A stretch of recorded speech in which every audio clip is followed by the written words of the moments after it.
you ever think we live in a world where Snoop Dogg and Martha Stewart can be on TV together and it works seamlessly? I watched yesterday two ex-cons talking about dressage. For me, it's not working. I'm not a Snoop fan, and I've never been a Martha Stewart fan. So, now paying him a half a million a day to be on your television seems a little, especially for a cheap organization like NBC to be doing that. I mean, they lay people off all the time, and they're going to pay him that much. I don't get it. Well, I'm down with it. I like Snoop. I like the transition he's made. He went from straight street to being mainstream and making big time cash, and they're cool with it, man. His people are down. Yeah. And Martha Stewart, I just think it's cool when you have two people from completely different backgrounds.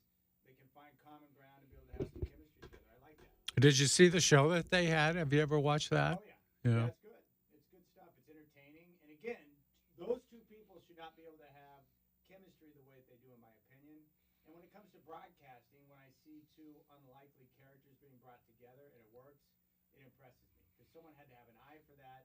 And for those two to be able to have that, because they come from different parts, there's an age gap there. It's fascinating to me how that works. I like it. I'm down. And I'm down with Martha, too. Are you? Yeah, I'm not into Snoop's music. Like, I'm not into rap or hip hop. Like, that's not my thing.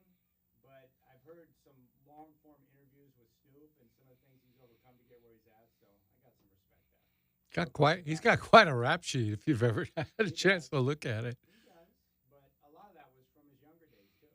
Yeah, I know. It's just a lot of people get canceled for a lot less than that, but he's been able to survive and become a big time star. Sorry for bringing it up. Apparently, you don't like Martha Stewart, you don't like Snoop Dogg. And I'm cool with that. I Okay. just brought it up because you had mentioned it to me, and I'm fascinated by it. Yeah. And then I bring it up, and you're like, well, I can't stand either one of them. Why would you want two ex-cons on TV making that type of money? No, I'm just saying. It takes nothing to get canceled in today's world, especially by big time media. They don't want any part of you usually. For some reason, this guy has leaped over all that stuff. It's amazing to me. Well, part of it, too, when you are Snoop and you have the type of money that he's got, he's uncancelable. He's going to say what he thinks, and he's going to put it out there, and he doesn't care what anyone else thinks. There's no one that can shut him down. You know, you get to a point where you have FU money, and then you're not cancelable. Isn't that right?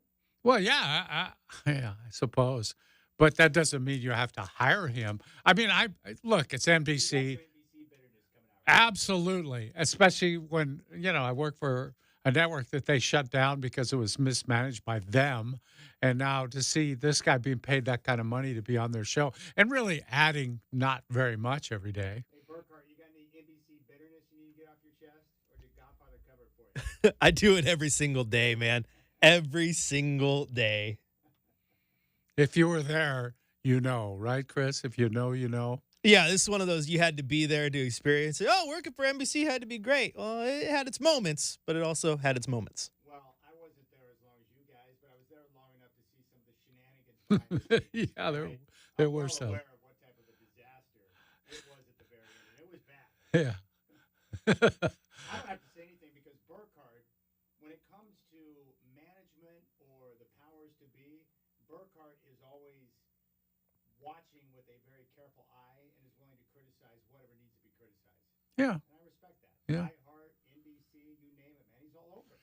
Yeah, we had a lot of people of a similar mindset at that time. All right, you had a very Seinfeld-like moment on the golf course over the weekend. You got to share your story. What went down? Yeah, Chad, I don't even know where to start, but I was up early Sunday. Nancy was out playing golf real early, and it was such a beautiful morning. It was warm and everything.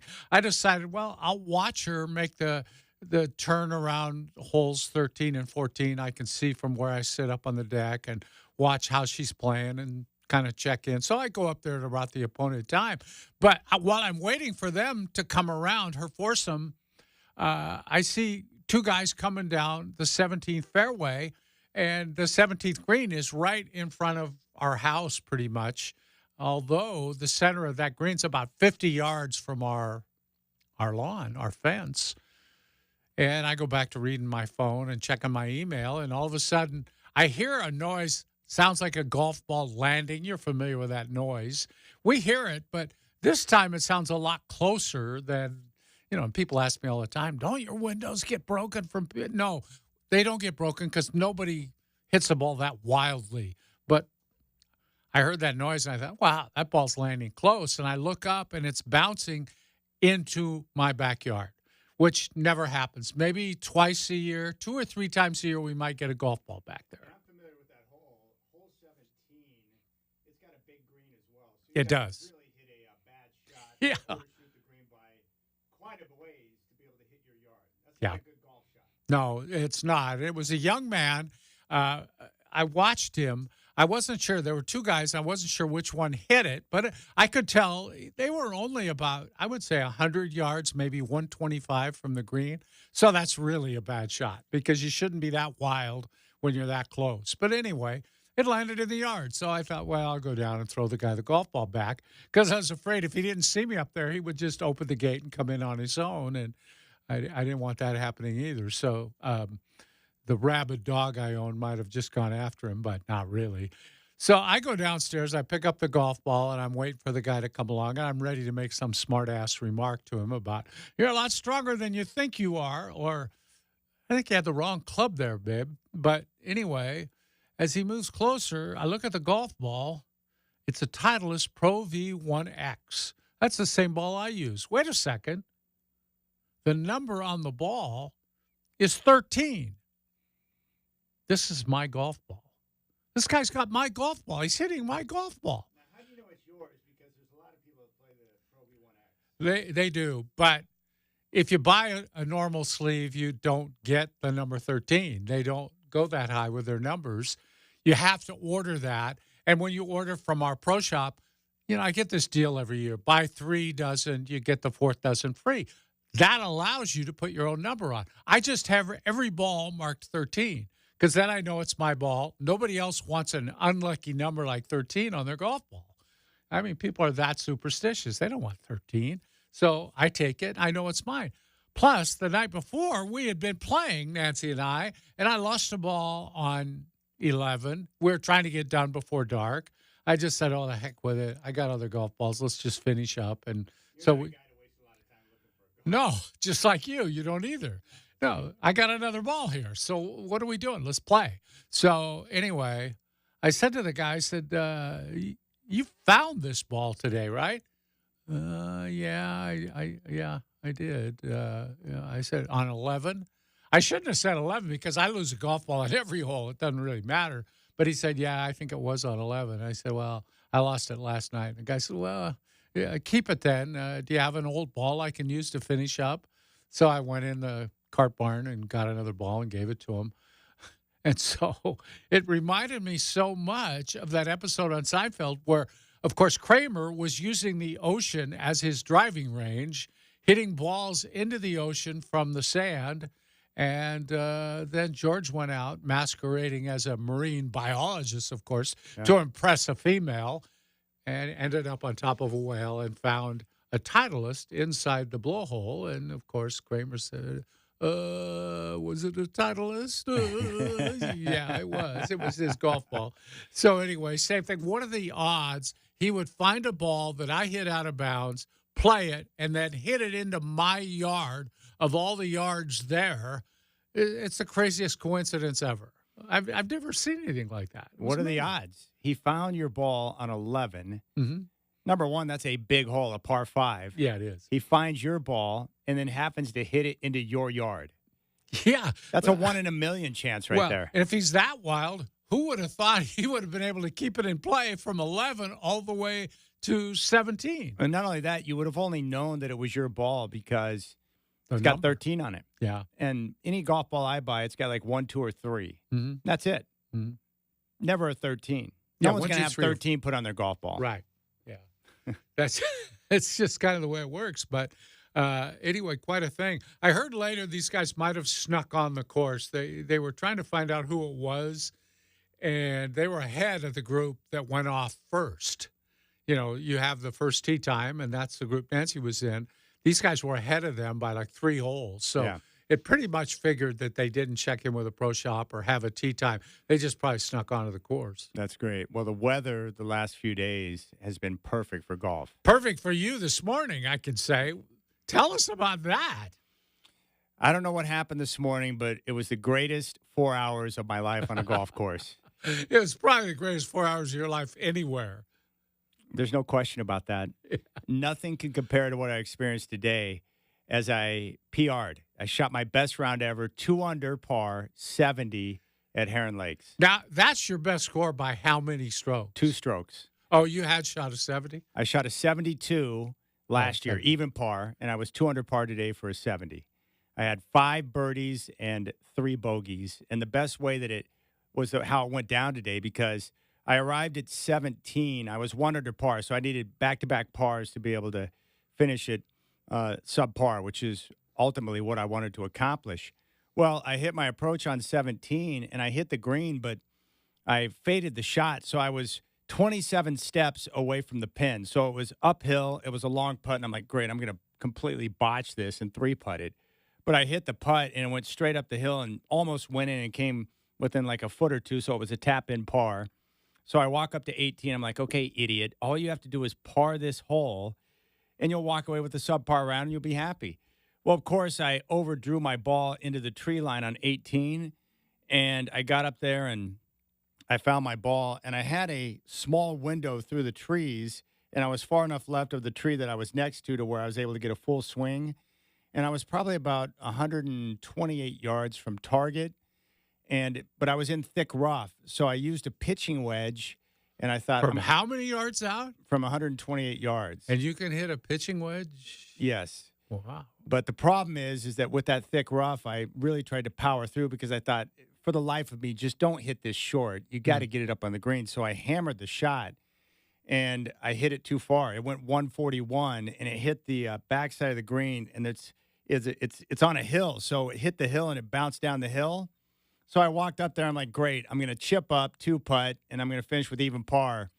So I looked at the yardage. I paced it off. I was about 30 yards from the pin, and I hit my chip shot with a 60 degree. And when I hit it, I was like, well, that's pretty good. So I ran up the hill so I could see the ball, and it started rolling towards the pin. I thought, that's going to be close enough for the tap in. It went right in. So I chipped in for birdie from 30 yards out, finished at 2 under par, best round of all time. And keep in mind, last week I was floundering at Rose City, and then I followed it up with my 43-putt round, and now— How many putts today? 30. Everything I did, I thought, this is going to go in. I don't understand it. I do not understand the game of golf. All right, as your psychological advisor, I would implore you to quit the game today. Just quit right there. Shut it down. That's not a bad idea. Among other things we're going to get to today, how about Anthony Ammirati, the guy with the giant dong that cost himself a gold medal? It's really sad. You got to tape that thing down. If you're rolling with a condom, man, tape it down. When we come back, we're going to be joined by Brandon Cristal from KOA in Denver for a Bo Nix update here on the Rip City Drive.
All right, our next guest is with 850 KOA in Denver. You can follow him on X at BK Denver Sports. And Godfather, here's a funny story. I reached out to Brandon because I know him, and I know of his work in Denver. Sure. And I follow him. So I reached out to him this morning. I was like, hey, you want to come on the show today to join us and talk about Bo Nix? He goes, what show is this again? So I had to say, oh, you know, Chad Doing. And so that kind of gave me a nice little ego check. How do you like that? It's good for you. Yeah, it is. All right, he's back, and he's with us to talk a little Bo Nix. And he was in Canton this weekend. Brandon, thanks for your time, buddy. It was great to see the Broncos get another individual inducted into the Hall of Fame. What was that experience like back at Canton? It was really cool. And, Chad, I do have your number saved now. I'm not sure why I didn't because I still have plenty of people who've passed away. Their numbers are still in my phone, and I have north of 3,500 contacts. So I don't know why I never had your number saved. Maybe it's because we've messaged on social media and or just seen each other in person at games or whatever. So, but I have it locked in now. And excellent. And so, you know, looking at Canton, I was lucky enough to get to go. The Broncos played in 2019 when both Champ Bailey and Mr. Bolin got in, and that was really fun. And, you know, it felt like, as you can imagine, Broncos fans feel like they're overlooked in the Hall of Fame, and I think to some degree they are. And so then you had Steve Atwater get elected, and then COVID hits. So then the next year when both Peyton Manning and John Lynch get in, and then last year DeMarcus Ware, who's certainly a Cowboy, but won Super Bowl 50 and played here for 3 years. So you're getting a little more representation, but obviously after John Elway, it took a while. Gary Zimmerman came later, but again, a long time with the Vikings, 4 years here. Then finally, or Sharp, maybe Shannon Sharp gets in before Floyd Little, but Floyd Little got in 2010, and then Terrell Davis, and so it started to feel a little bit more like the Broncos are being well represented. But when you look at those Orange Crush teams and how good Randy was and the 2,049 tackles in just 10 years, and it's funny because Tom Jackson, who presented him, said, you know, I had people on the East Coast, and Dr. Z, Paul Zimmerman, was the loudest, saying there's no way those numbers are real. And he's like, I was in the meeting rooms. I played in the games. They would come in and say, hey, he had 17 tackles solo, 6 assisted, and that was every Monday after every game. And so it's ridiculous. He's like, and the video's out there. It wasn't like they burned all the film. And so Randy finally gets in, and TJ told me that he thinks hopefully it breaks the glass for a couple more guys like a Louis Wright, who folks around here will say is better than Champ Bailey, some old-timers, maybe a Billy Thompson, maybe TJ himself, or who knows, it may just be that the next two Broncos to go in are almost certainly Mike Shanahan, which could be as early as next year, and then no question Von Miller 5 years after he decides to hang him up, whether that's after this season or another couple seasons, that he will be enshrined in Canton. But it was cool, too, because Randy's from Champion, Ohio, 40 miles away. They had the Champion High School Band march right in front of his Corvette in the parade, and neither he nor TJ had been in a parade. And I was a little bummed that nobody else from Denver covered it other than me and one reporter from the Gazette and then the Broncos website. But it also allowed me to just hang out all weekend around Randy, around TJ, and then around a bunch of the other Hall of Famers, too. So it was really cool. That's awesome. Okay, Brandon, let's get down to business here. I want to know about Bo Nix. Has he taken the lead now in the quarterback competition? Well, taking the lead is, I suppose, relative only in that he had the lead from the jump, right? The conventional thinking was, this is Sean's guy. And I think Dave Logan, voice of the Broncos, who I work with, put it best, and I've been quoting him on this, and I guess I'll just keep doing it till camp's over or till Bo gets named starter. But he said Bo's going to have to prove that he can't do the job. Yeah. And he certainly hasn't done that. And, in fact, it's gone beyond that because right around the middle of last week, Bo just started to kind of look like he'd, I don't say hit a different gear, but that it was all starting to click, right? We knew that he'd pick up the playbook. And even though Stidham has a year jump on him, and Zach Wilson obviously has played a lot of NFL football, although not necessarily really well, you knew that Bo, being a student of the game, being a football nerd, would get caught up on that. But it's one thing to do it in the classroom. It's another thing to translate it to the field and see it in real time with, you know, bullets flying. We'll put that in quotes, not because it's, you know, a weird phrase that we maybe overuse, but also they can't really sack him. So there's times where he might be sacked, but then you have to finish the play. Nonetheless, you've got pads on and all of that. And Bo has not only shown his athleticism at times and made the smart play to run, and they've even started to run a little read option design runs for him here and there, but he's really throwing the ball well and connecting with a number of different receivers, throwing into tight windows, and I think really starting to impress his teammates. So he was going to win the job anyway, and it's really hard to construct a true quarterback competition in today's NFL. I actually talked with Gary Kubiak about that for a little while. He's like, in order to do it, you have to play all your starters an entire game, but the other team's not playing their starters, so you can't really do it. And so it was going to be hard for Jarrett Stidham to win the job because he's not going to be able to make enough plays. But Bo has certainly, it seems like, made a few more plays and just it's starting to all come together, and it gets you excited because you say, okay, what's Bo's ceiling? Is it Derek Carr? Okay, that's better than what they've had around here for the most part over the last 8 years. Or is it ceiling Drew Brees? And if it's Drew Brees, then maybe in 20 years we're talking about Bo Nix in Canton. I'm not putting that bet down or anything or calling my shot, but just because other NFL types had him rated lower, Patrick Mahomes went 10th, right? So we could play this game all day with first-round quarterbacks that didn't go as high as they maybe should have, or even guys, like Drew Brees was a second-rounder. Clearly, he is a Hall of Famer. So it's fun to see it come together, but I'll withhold judgment until we actually see it in real games throughout an entire season. We're talking with Brandon Cristal from 850 KOA in Denver. Were you surprised to hear Peyton a couple of days ago use the Drew Brees comparison when talking about Bo? Yes and no. Sean is quick to bring up things that happened in New Orleans when he talks about their good draft classes and everything, an experience here. He's brought up the amount of times they had a kicking competition, or a number of times he's brought up, we had a kicking competition, it's two guys, and then all of a sudden we end up signing a guy who gets cut at the end of camp, and that turns out to be, this is because I'm very tired from getting in last night. Who's their kicker right now? Let's see here. It is. It's the same kicker from last year. He gave all the money to. That came from New Orleans. Let's see I should be able to. I should be better at this. Will, is his name Will? Let's see here. Trust me, I cover this team. I promise. It's just nobody cares about kickers anymore. But the point I was trying to make is Lutz. Will Lutz. Will. I just call him Will. Will Lutz. But so Sean kept telling us the story. He's like, and then we go and get a kicker from another team because John Harbaugh called him up. He wasn't going to beat Tucker out because, hey, this kid can really kick. And so he being friends with John Harbaugh from their Eagles days, Will Lutz there all those years in New Orleans, and then Sean gets him last year. Will was going to leave to go to the Jags this year. Sean gets him to come back. But he would tell us that story over and over, and now he at least mentions Will's name.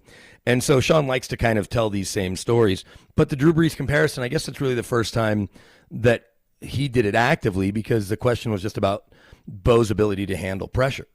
And so he invoked Drew Brees there. And look, some of it is he's pumping up his guy, but I imagine Sean would make that comparison if it wasn't at least in the ballpark, right?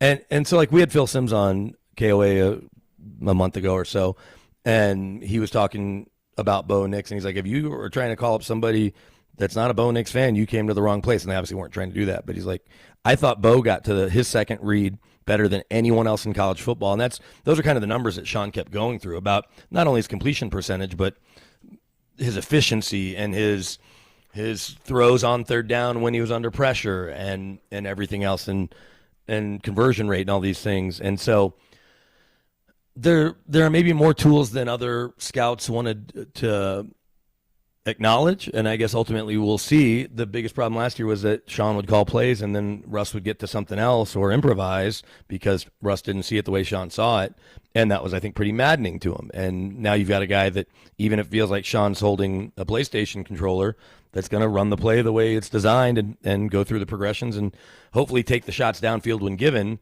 because if not, then it's not going to be very exciting, and he will be Derek Carr at times. But if he does take those shots, then he'll be potentially Drew Brees. And again, we're getting ahead of ourselves. But it is fun that it's starting to come together, and you're starting to see people buy Bo Nix jerseys, and they're hopeful that it's all going to work. But I guess we'll see, once they start playing games and, again, quote-unquote, bullets start flying. Brandon, what have you seen in the last few practices from Bo? You talked about him separating himself since the middle of last week, but specifically, are there little things you're seeing now that maybe you didn't expect to see, or things that have put him ahead of the field there in that position? Well, I think just making throws against their first-team defense, and it helps that he has some playmakers. Cortland Sutton may not get a lot of separation, but he's going to catch the ball when it's thrown his way. He has a healthy Greg Dulcich for the first time, and I guess Stidham does too, but I'm saying he just has these weapons. Josh Reynolds has come over from Detroit, and he's leaner than maybe I thought, but he's also tall and a big target with a big catch radius. And the other day, there was a perfectly thrown ball right over Jaquan McMillan's head. And look, Josh was 6 inches taller than McMillan, but McMillan was maybe the Broncos' most consistent defensive player last year for as good as Surtain was. And McMillan, when he came in and played nickel, pretty much, from the second, third game, he was solid throughout the year. And it was like just a perfectly thrown ball, really good coverage, and he's able to just fit it in on the sideline on a kind of a 12-yard out. And it's the type of throw that you need to make in games to move the sticks, but he's finding players in the middle of the field. He's making the right reads. Like I mentioned, he's running the ball when it's given. And, you talk about the Russell Wilson shortcomings. The one thing we know about Russell Wilson, though, is he's been the starting quarterback his whole life, right? Same with Peyton Manning, who was here, or John Elway. Well, Bo Nix is that guy too, right? I'm sure if we were to ask him, when you started playing football, how quickly were you the starting quarterback? Odds are it was game one, week one, and that's been it his whole life. I guess I don't know exactly how his high school played out, but was he a starter as a freshman or a sophomore? We know that once he got to Auburn, he was a starter. Obviously at Oregon, there was a bit of a battle, but not really. So this is kind of all he knows, and that comes with the leadership stuff. But, I mentioned McMillan. He also said that Bo is playing games with the DBs, and he said he thinks he sees something. He's looking us off. He's already messing with us. And I think that comes with the life in football with a dad that played and coached or coaches, and a grandpa that coaches and played. And so he's kind of wise beyond his years. So even though he and Zach Wilson are the same age, he's coming in as a rookie, but he's certainly not your average rookie like, say, Drake May or J.J. McCarthy when we talk about youth. And so it's exciting, and hopefully it comes together, because I'm kind of sick of a different quarterback every year or two. Hey, Brandon, I heard, well, first off, I love the praise that he's getting from some of his teammates. We heard McGlinchey speak highly of him last week. And then I think it might have been today, Jaleel McLaughlin was talking about the different things that Nix teaches him while they're in the huddle in practice and going over the offense. He didn't specify, but I'm wondering, what are some of the things that you think Nix is teaching some of his teammates out there? Well, I think because of his knowledge of the playbook, right? I'm sure he already has it memorized, and that was kind of one of the things that Sean Payton talked about in the pre-draft process, that they intentionally give players more stuff to memorize than they should be able to know for the test the next day, but that Bo excelled in that part of it. And so Jaleel's just in year 2, but he's, somebody that's still learning how to not only run routes, but catch the ball out of the backfield. We know how fast he is with the ball in his hand, and certainly how to pass protect and see where the blitz is coming and all of that. And Bo, as I mentioned, the wise beyond his years thing, I think is able to just kind of accelerate that for a player like McLaughlin, who's as hard a worker as there is. I'm overdoing the updates in the morning at 5 a.m. from our broadcast tent, and Jaleel beats me there every day and beats everybody there every day. And so it's just him and the 24-hour security guard.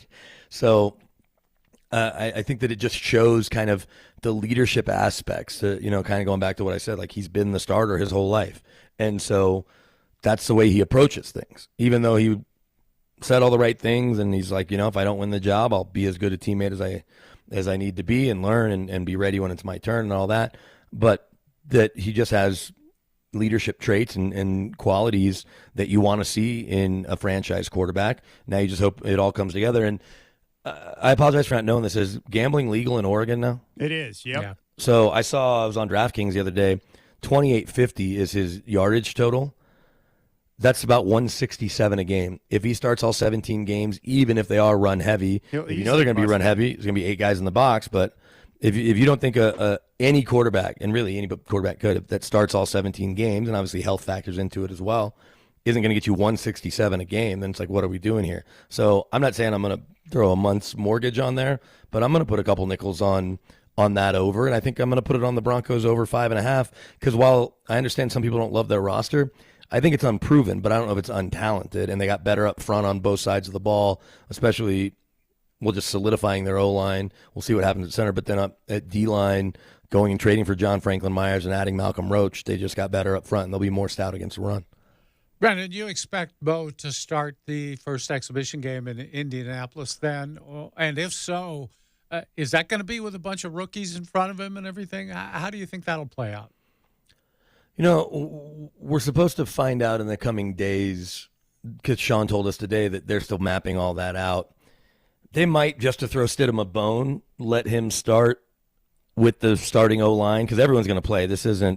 Sean isn't from the camp of Sean McVay, where we're going to sit all of our starters and they'll be fine when the regular season rolls around. No, he learned under Bill Parcells and some other old school guys that you play in the preseason, right? And so I think that it won't surprise me if Stidham starts, but it also won't surprise me if by next week we find out that Bo Nix is a starter. We got the Packers coming in a week from Friday for a joint practice, and then the second preseason game is on the 18th, and I want to say it's nationally televised on one of the networks.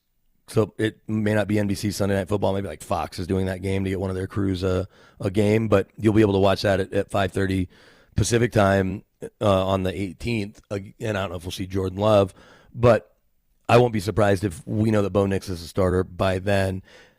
Sean could accelerate it, though, because the other side of the coin is he's going to be our guy. What are we waiting for? Let's just rip the Band-Aid off. Then we can – Jared will be fine. He's a pro. He's a back – I mean, he came in the league backing up Tom Brady, backed up Russell Wilson. He's making $5 million, and we know he's going to be good in the room. So let's just go with Bo so that he can get a couple of series with the ones, and then we'll go from there. But Sean may wait and do that on game day. He may not let us know until then, until he sits down with Jared on Saturday in Indianapolis before they play the Colts. It's going to be an early kick. It's 11 Mountain, so 10 Pacific. But odds are, like obviously we'll see it here, but I wouldn't be surprised if you get that game on NFL Network Live on Sunday as well. I just haven't checked the schedule.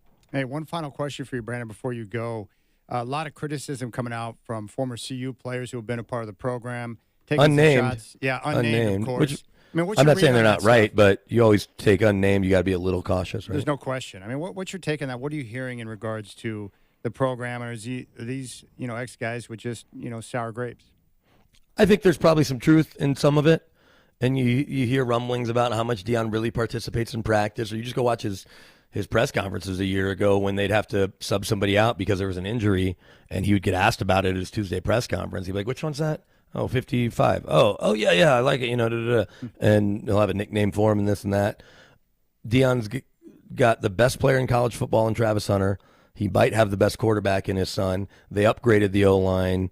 They should be better defensively, although I heard a rumor that maybe his special teams coordinator quit last week. I haven't seen that, and so I'm not reporting it by any means, but somebody mentioned that in Canton. And Deion was there Friday night to give Devin Hester his gold jacket, and then back in Boulder maybe even late Friday night, but he was there for a little bit around his Hall of Fame brothers, and I guess Hester's kind of like a son to him, or Deion's certainly a father figure to Devin. You saw that emotion, but it'll be fascinating to see how it plays out. The Big 12, they've got an easier schedule. Obviously, they go to play my Jayhawks at Arrowhead in November. That's a surefire loss, but in general, it's easier than that slate they had last year, especially when they went 3 weeks in a row against, or 3 out of 4 weeks against USC with Caleb Williams, Washington with Michael Penix, and of course Oregon and Bo Nix lighting him up. They just don't see talent like that 3 weeks out of 4 in the Big 12. So it'll be interesting to see, do they get to a bowl game?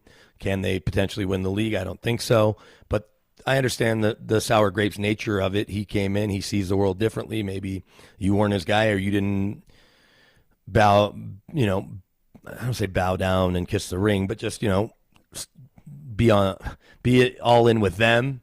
Then I can see it's easy to be on the outside and all of that and feel like you were wronged, and maybe you were. And so it's going to be fascinating. It'll also be fascinating to see if he stays beyond this year. I don't think he's going to go coach anywhere else, unless somebody in the NFL was stupid enough to hire him, but or crazy enough. But I think he's pretty stubborn. And so his whole thing, like, I don't follow my kids follow me.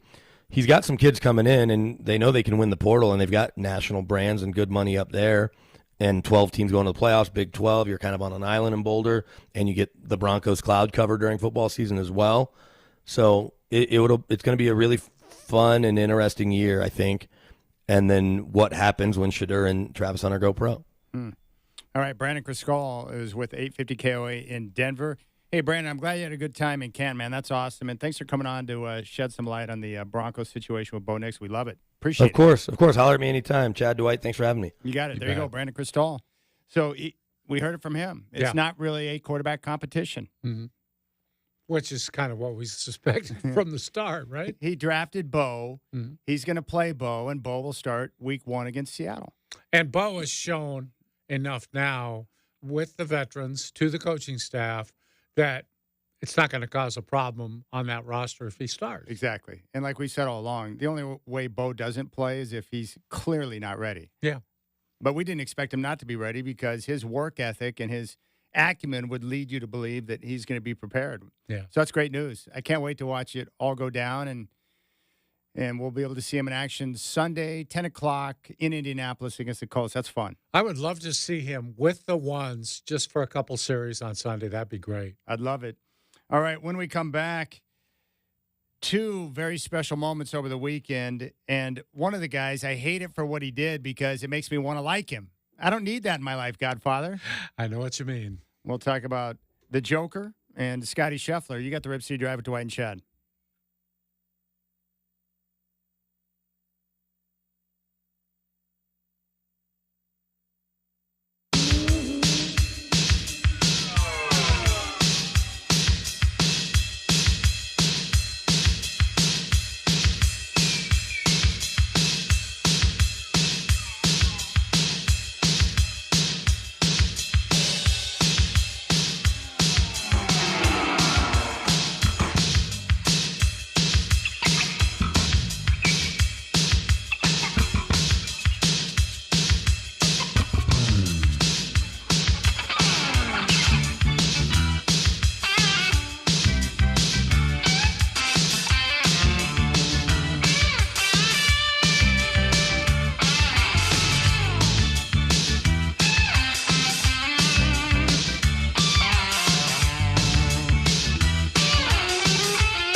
Well, Godfather, I know you are a big fan of the Olympics. What was your reaction to what you saw this past weekend with the emotion that was overflowing with both Scotty Scheffler and Novak Djokovic? Quite surprised by both, really, Chad. Two guys who don't often show a lot of emotion, who've had so much success. You would be surprised that any victory they had caused them to sort of overdo the emotion. I was shocked in both of them. Scheffler is mainly a stoic guy, and I think people get on him a little about that because he doesn't show. You know, you watch him, you can't really tell if he's playing a good round or a bad round. He's the same all the time. But when they played that national anthem and he's on the stand, oh my, the tears were flowing. And Joker, I mean, that one was unbelievable. He had a great match against Alcaraz. It was terrific. He won in straight sets. Both sets, though, went to a tiebreak. And they were very close. And Djokovic, has won everything there is to win. I mean, every major he's won all now. He's won everything. He's got more majors than anybody. Yeah, but now he has what's being called the Golden Slam, which means he's won the Grand Slam and a gold medal, and he's the fifth person to do that. And not only that, you could tell that winning for Serbia mattered to him. They don't win a lot of golds, and he had that flag wrapped around him.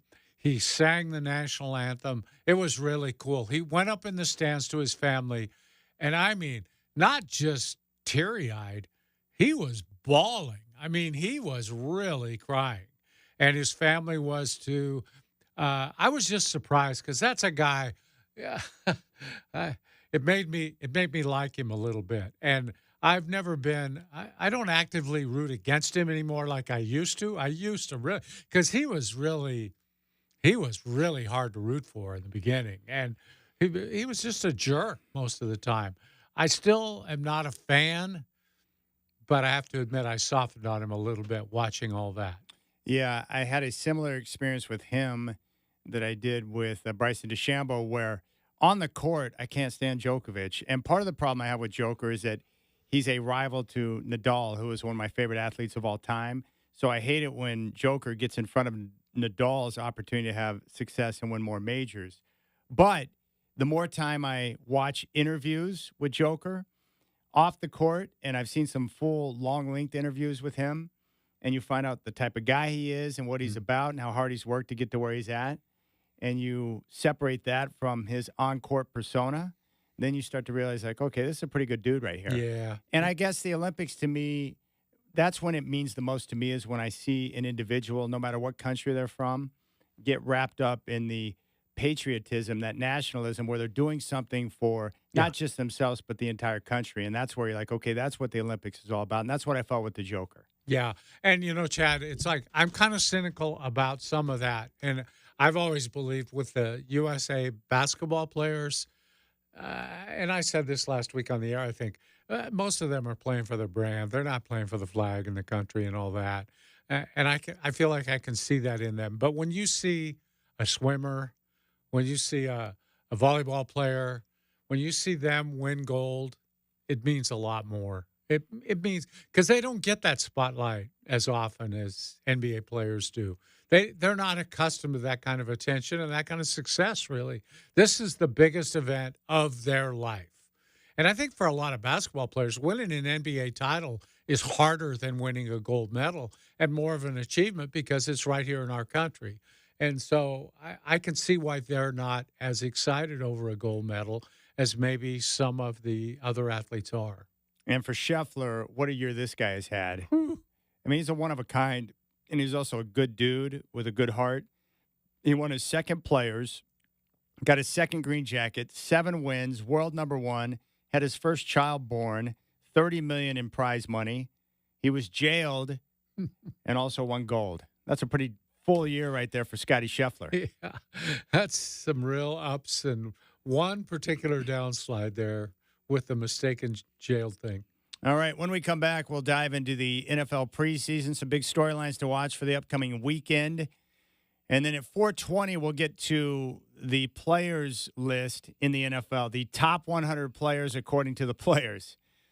And what I've learned about this list, Godfather, the players don't know any more about the league than the fans do. It's ridiculous. Maybe even less sometimes.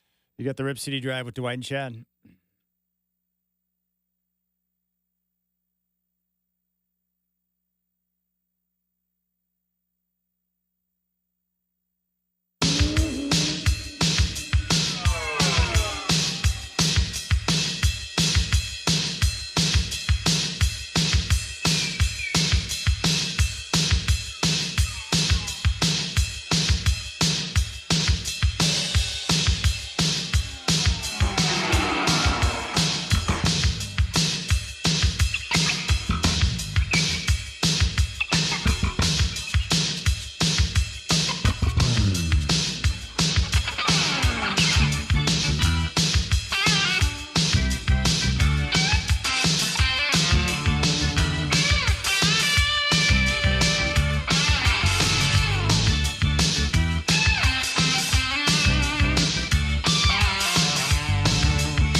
All right, 4 o'clock. Mariners open action today. One game in front of the Astros in the AL West. Seattle gets an off day. They open up a set tomorrow night at home against the Detroit Tigers. Luis Castillo will get the call for the M's. First pitch at 6:40. Coming up at 5:05, the Astros and Rangers will open up a set in Arlington. From the NFL, the Chiefs have made Harrison Buckner the highest-paid kicker in the NFL.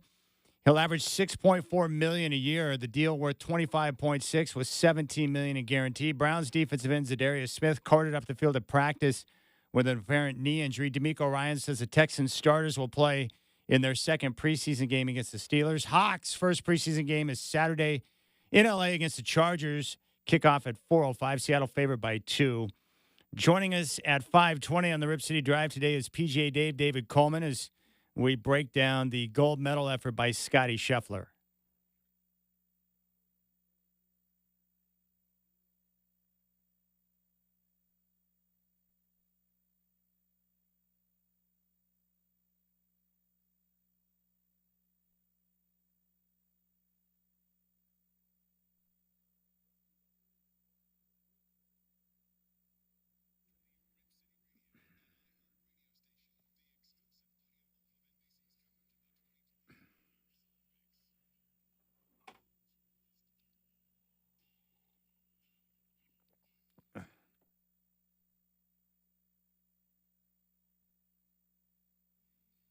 It's a great song, Godfather.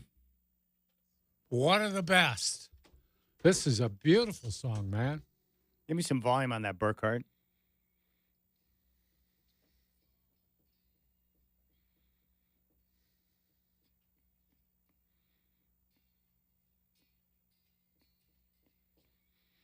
Love the drum there. I'll ask the question again. How on earth does anyone write a song like this? God. It's amazing. It's pretty well sung, too. And the way their voices harmonize together is spectacular. It's a shame they didn't stay together much, much longer. I really think Paul Simon's a genius. I'm convinced of it. But oh, yeah. What I love is when these bands or these groups get together, the way that their two voices blend together is fascinating to me. I always heard he's really tough to work with. Paul Which Simon. one? Paul Simon. Well, yeah, most of those guys are. You know why? Because they're perfectionists. Yeah. And that's okay, because if you're going to put out music and to be that good, you've got to be a crazy about it. Most of them are. And they know exactly how they want it done. They're very particular. And then the problem is one guy in the group will end up writing more songs and become more prominent than the other guy, and that creates dissension. Somebody gets dumped. It happens. Art Garfunkel. All right. When are we going to get to he's my new favorite athlete.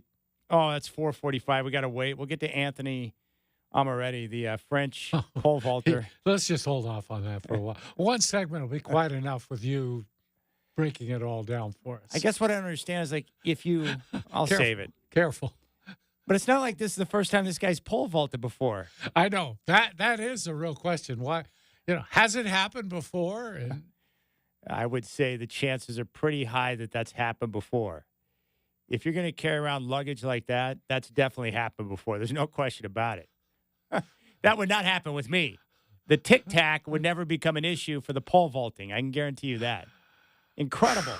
It's incredible. Tic-tac Weddy pack. Give the dog a bone. Oh, man. He's got more in the bone. Anthony Amoretti. That's incredible. Incredible. All right. Preseason action coming up. We have our first full slate of NFL games this week, Godfather. Thursday, 2 games. Panthers at the Patriots. Lions at the Giants. On Friday, Falcons at the Dolphins. Texans at the Steelers. Eagles at the Ravens. And then Saturday, Commanders at the Jets, Bears at Bills, Raiders at Vikings, Packers at the Browns, Bucks at the Bengals, 49ers in Tennessee to meet the Titans, Chiefs at the Jags, Seahawks will meet the Chargers in L.A., Saints at Cards, and 2 games on Sunday. The Broncos and Colts kick off at 10 a.m. That'll be on NFL Network. And at 1:30, the Cowboys and the Rams. So we got a full slate of action, which is nice. And it appears that we're going to get a chance to see these rookie quarterbacks, including the number 2 overall pick, Jaden Daniels, who's going to get a chance to go out there for the Commanders. I'm excited to see him play. all the talk's been about Caleb Williams because he was considered the best player in the draft, and I don't have an issue with that, but I watched a lot of Jaden Daniels football throughout his time in college. Yeah, I was going to say, you're kind of an Arizona State football fan, and go down there and watch them. And you saw him win a big game for them, right? I did. As a freshman, I was there with my boy Steve. It was a late-night game in the desert late in the season, which means bad news for the Oregon Ducks. Mm-hmm. And Oregon had just gotten a big sack. It's 3rd down and 17, and Oregon is in a position for the comeback down by 3, and this took place. Now with the lead, they're getting a little wobbly. But a downfield shot to Ayuk! A foot race! They won't get him! Wow!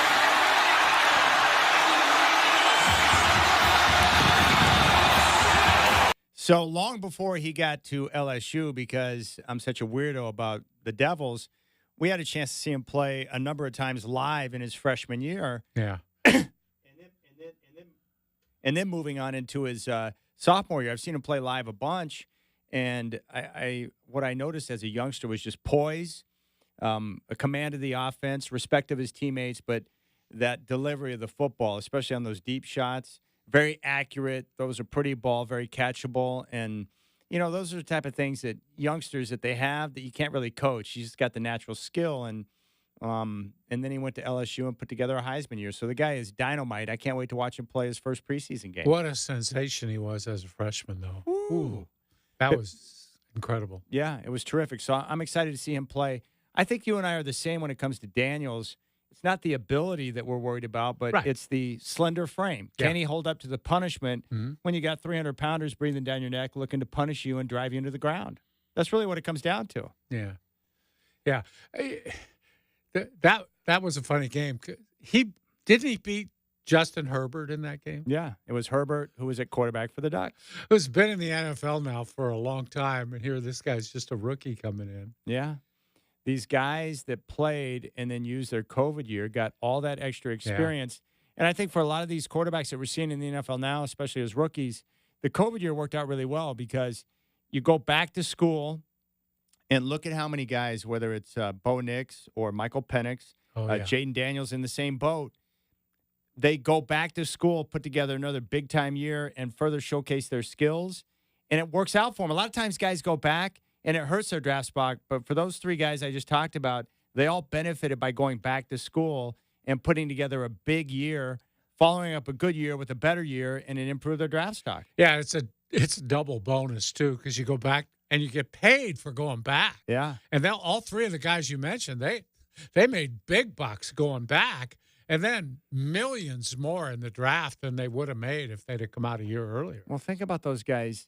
Like Jaden Daniels, before that Heisman year, there was question marks of where he would be taken in the draft. Mm-hmm. Then he goes out and has a Heisman year with LSU, and boom, he's the number 2 overall pick. Caleb Williams was a no-brainer number 1 from the get-go because of his sensational talent. Bo Nix coming out of Auburn. Second rounder at best, right? Well, when he was at Auburn, he might not have been drafted. Right. Then he has a year at Oregon where he's really good, but then he follows it up. There's no way he's taken in the first round if he doesn't have back-to-back great years at Oregon. There's just no way. And Michael Penix the same way. He goes to Washington. He has a good year and puts up massive numbers and is healthy. But the big question is, can he do it again? Well, he came back again, and he had an even better year. And stayed healthy again. Think about that. Daniels, better year in the final season, healthy. And then you had Nix, better year than his first year at Oregon, which is amazing, healthy. And then Penix couldn't have asked for a better year. They went undefeated and got to the national title game. Mm-hmm. And he won every big game that was featured that he had to win. And all 3 of those guys benefit greatly. So it's just one of those things where, it's not going to work for everyone. But I think for the quarterbacks in particular, when you can jump in the portal and find a better situation that's better suited for you and your talents, it might be the right move. Like the guy to watch this year will be the Ducks quarterback, Dylan Gabriel. I think the scouts told him he'd be looking at around 6th or 7th round if he would have left college this year. Well, okay, I'm going to go back to school and I'll make money in the NIL, but I can also pick the location that I want to go to that will best suit my abilities. So he goes to Oregon. It's the perfect match because they're loaded up on offense. They got a very good offensive coordinator in Will Stein who is creative. And now he has a chance to go out and showcase what he can do on a big-time stage where they're going to be on national TV all the time, playing big-time schools like Ohio State. And now his job is to go out and showcase what he can do to get those NFL scouts who are hesitant about his size or lack thereof because of the height, right? What is he, 6 feet, if 6 feet, 5'11", 6 feet, to show, hey, I can make plays. I can make this happen. And we'll see. My guess would be Gabriel, right now, 6th or 7th round pick. By the time he ends his year, if it goes as well as Oregon thinks it will, he could end up being a 2nd, 3rd, or 4th rounder, which is good for him because that means a better opportunity, more money, and a chance to latch on somewhere. So it's great. Yeah. I'm excited about that. Now, you think Bo Nix, you brought up a good point. I hadn't even thought about this. I expect Nix to play. I don't know if he'll start Sunday against Indy. Maybe they'll do what Brandon said and give Jared Stidham kind of a thank you start against the Colts in the first preseason game.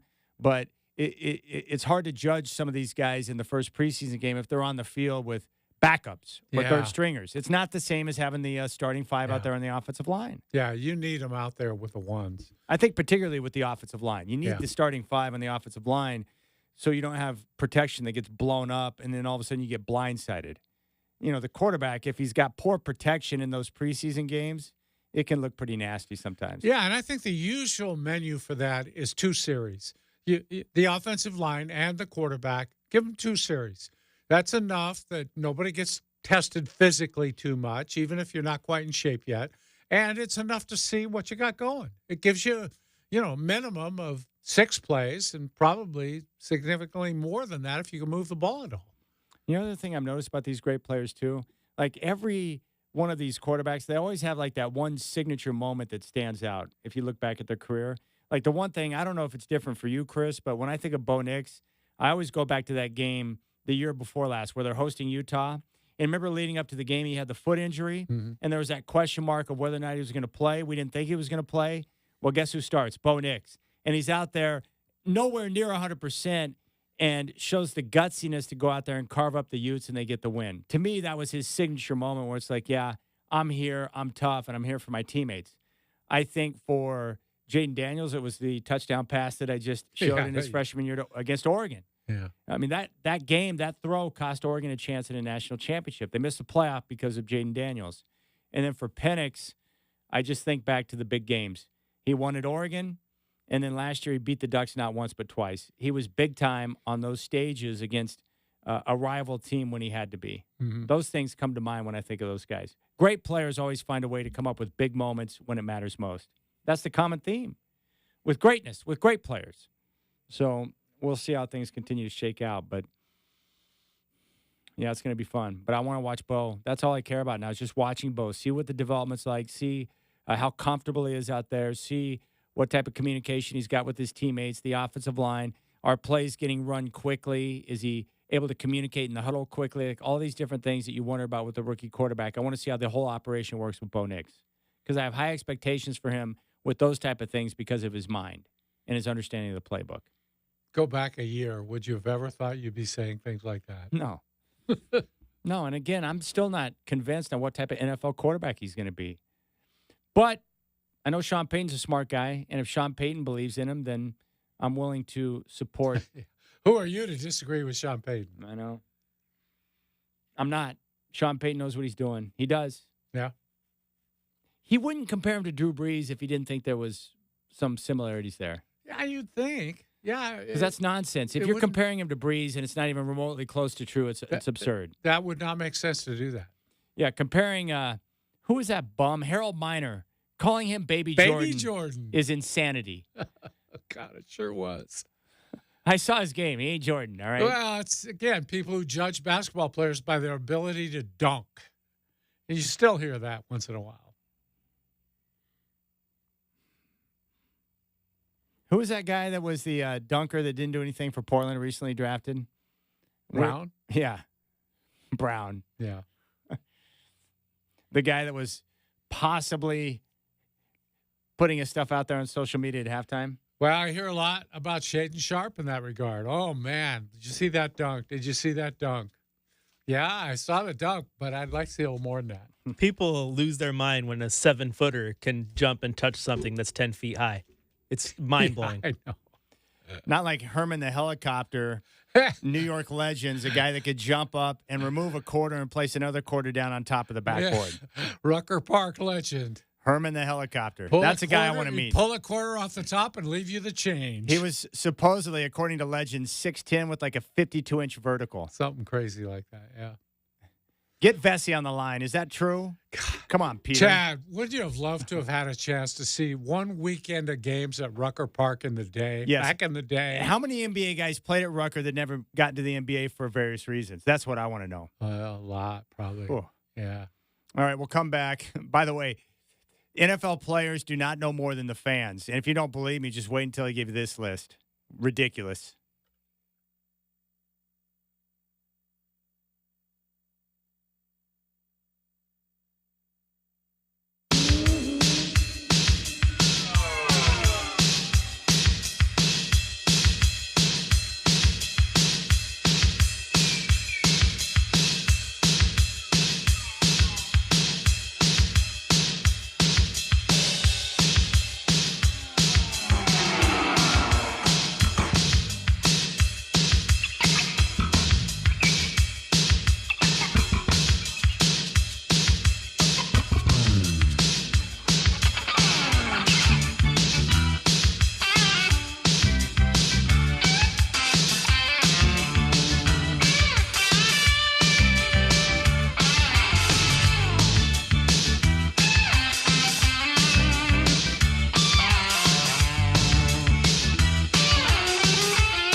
Is it time to talk about the pole vaulter, Godfather? Or is that later in No, the show? no. Hold your water a little while longer.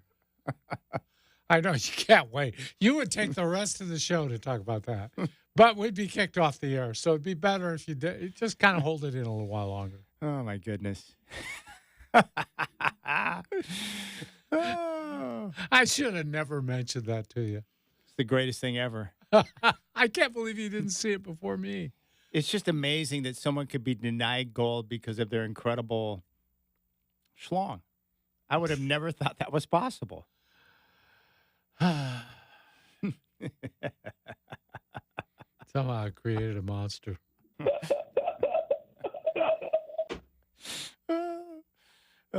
Okay, we'll wait and we'll get to it because I got to talk about this. You know what really ticks me off? And I think even you fan the flames on this nonsense sometimes, Godfather, but for some reason when there's, votes for all-star games or for this list or that list or whatever, people always seem to get up in arms over the fans having their say, right? The people that pay money and the exorbitant prices to go to games, the merchandising, all the deal, the parking, the concessions, the fans who help pay the salaries of these guys. No one likes it when fans vote because somehow the fans have no idea what's going on. Yeah. And then the NFL puts out the top 100 as according to the players. And you look at the list, you're like, what the heck is going on here?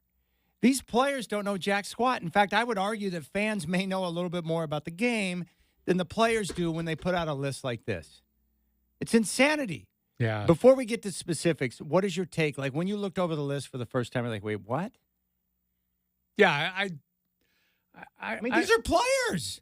I can't explain it. Some of these things I just can't explain. I don't understand where players get these ideas. Huh. How does this come about? What are they? It reminds me of my dad. What were you thinking? Yeah. I mean, I'm at a loss, Chad. I can't explain this to you. All right, Burkhart, without specifics, what was your overall take when you looked over the list? I just thought it was bad. I was like, really? Like that guy goes here, that guy. What? What are we doing here? It's not great. Who would be the best group? Let me ask you a question, Godfather. Yeah. It's clearly not the players. No one wants the fans to do it. Who would be the best to put together a list of the top 100? Would it be a combination of coaches, executives, and media? Would it be just the executives? Or is everyone biased and therefore you're never going to get a true list according to what it really is? I think making that list is impossible. I mean, you're ranking linebackers against wide receivers and quarterbacks and throwing everybody into a big, giant bucket. But if you're going to do that, I think NFL assistant coaches, the guys who look at all the film, they're good at that. Mm-hmm. They would be good. And then you have to talk about people. What's the name of that group that? The CIA. Pro Football Focus. Yeah, they would be real because this is what they do basically. They rank players by position, so that would be a good one to use. All right, let me just run down the top 20, or should we go with top 10? What do you want to do? You want to go through the top 20? Yeah, 20 is fine. Okay, so let's go through the top 20. And then when we get through that, we can go back and make fun of the players for being dum-dums. All right, number 20 on their list, C.J. Stroud, quarterback from the Texans. I don't know exactly what he is yet, but after watching him his rookie season last year, leading that team to the playoffs and a playoff victory where they dominated the Browns, C.J. Stroud's a superstar.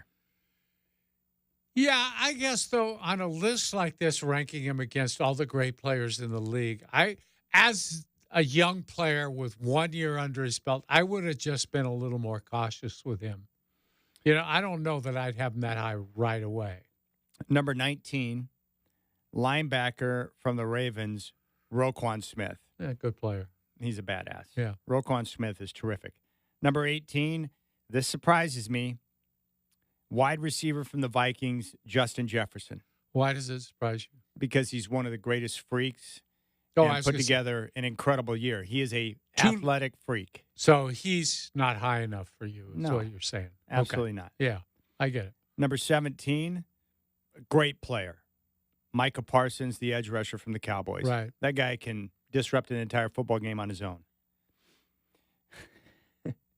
Number 16, quarterback for the Cowboys, Dak Prescott. No.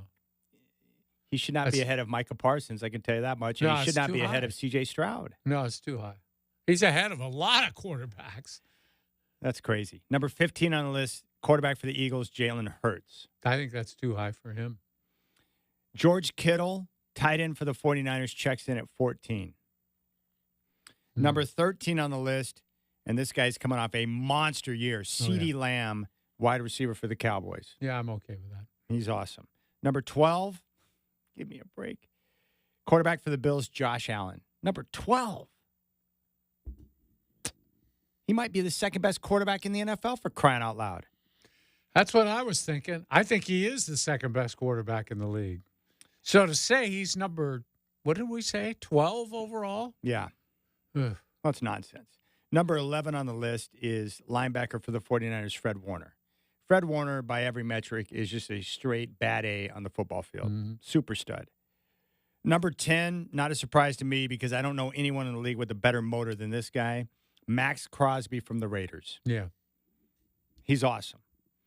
I don't know where he belongs on the list. I just know he's awesome. Number 9 on the list, tight end Travis Kelce, Kansas City Chiefs. You know, I would have said that maybe a few years ago. Now I'm not so sure it isn't a little bit high for him.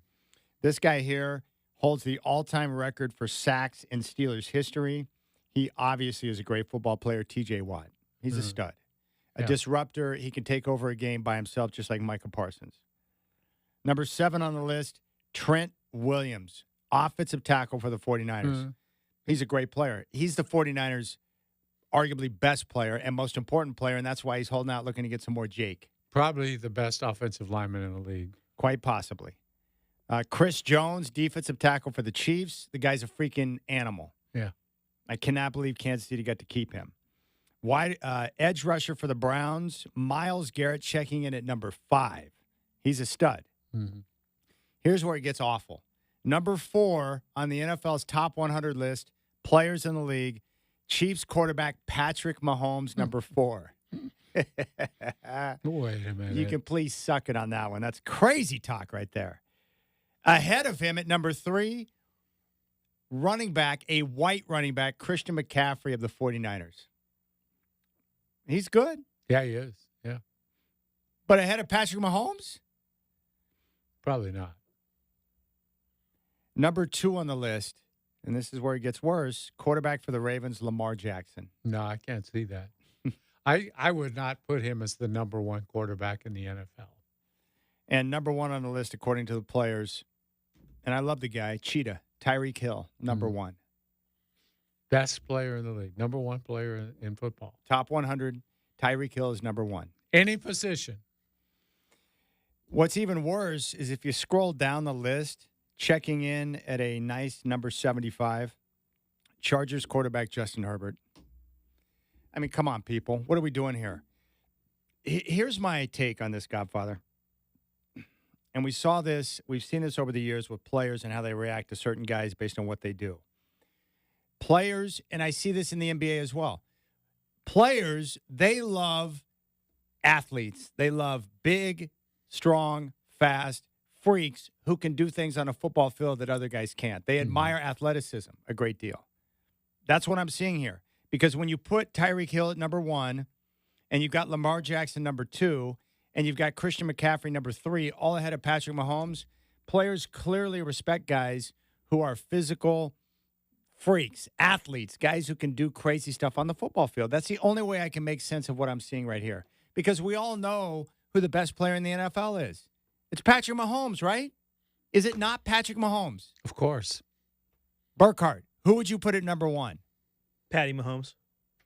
What was the most egregious part of this list to you as you went through the top 20?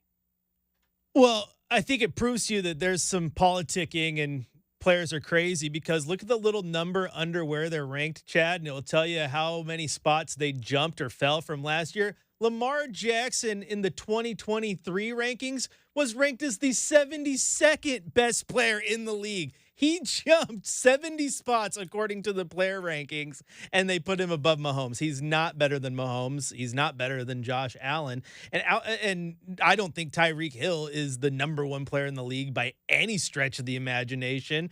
And outside of the top 30, this is where it loses me, Chad, okay? And I texted you this the other day that I would defend Brock Purdy all the time. I do enjoy Brock Purdy. I like Brock Purdy. But Brock Purdy ranked as the 28th best player in the league when Deebo Samuel is ranked 30th? No, Deebo Samuel is not worse than Brock Purdy. That's ridiculous. So, yeah, this list is busted. Jordan Love's at 34, but Justin Herbert's at 75. I mean, come on.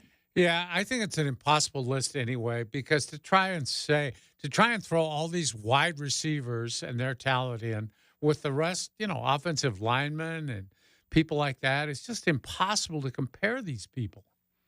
You thought maybe there could be some jealousy involved in putting a list like this together?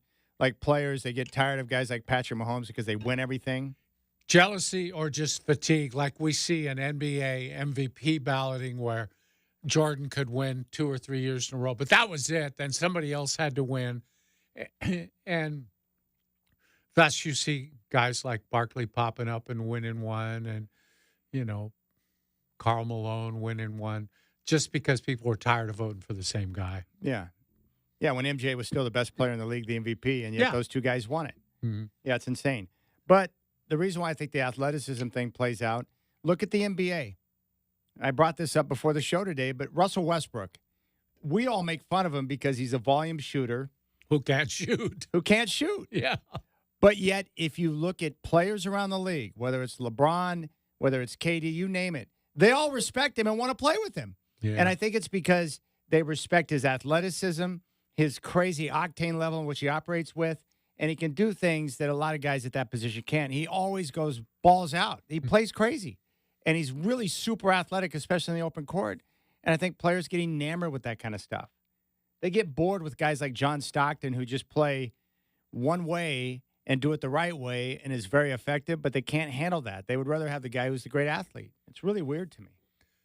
Yeah, I think they're like fans in a sense, too. They're fooled by the spectacular asset of some players, but not the workmanlike, get-it-done type player. So the bottom line here is, whether it's fans or players, I think the fans would be able to put together a better top 100 list than the players. I truly believe that. Yeah. Because I think most fans, and I'm a Bronco fan, the Kansas City can suck it for all I care. But even I acknowledge that Patrick Mahomes it's not even close. I mean, Patrick Mahomes is on a different level than every other player in the league. He's that good. It's not even comparable. You could make the argument he's the one singular player on the list that if you put him on your team, you'd have a chance to win a championship. I don't know too many guys you could say that about in football. You can say it in basketball about a couple of guys, but in football, I truly believe that if you put Patrick Mahomes on any team in the league, they instantly have a shot at winning a title. Yeah. That's how good he is. Mm-hmm. Tyreek Hill is a great player, but put him on the Raiders and see what happens. They're not going to win anything. It's so annoying. All right. Let's go on to another list. I don't know if you've seen this, Burkhart, but the Madden top 10 best quarterbacks are out. Let's see how this compares to the list that we have from the players. Tua with an 83 ranking is number 10. Kirk Cousins, number 9 with an 84 rating. Checking in at number 8 is Aaron Rodgers, who didn't even play last year, with an 86. Justin Herbert, he's 75th on the players list, but number 7 in quarterbacks on the Madden list. He's got an 87 ranking. Dak Prescott, an 87 ranking with the Cowboys, is 6th. Jalen Hurts, an 88 ranking, is 5 on the list. Lamar Jackson, a 91 rating, is 4th. Number 3 on the list, Josh Allen, Bills, a 94 rating. Number 2, Joe Burrow, 95. And then Patrick Mahomes, a 99. And that's how I would have the quarterbacks ranked right now in my mind. It would go Mahomes, Burrow, and Josh Allen. I probably would take Herbert over every other quarterback aside from Mahomes, just because that's my personal taste. But I would probably say Mahomes, Burrow, Allen. But I know what people say about Herbert. Well, what does he want? And I understand that. But I still look at Herbert, and I think he's the perfect quarterback. I really do believe that. And I think now that he's got an established coach who knows what he's doing, you're going to start to see the very best of what Herbert has to offer, because he won't have to overcome incompetence rolling around on his sideline now, which has been happening for a number of years in his career.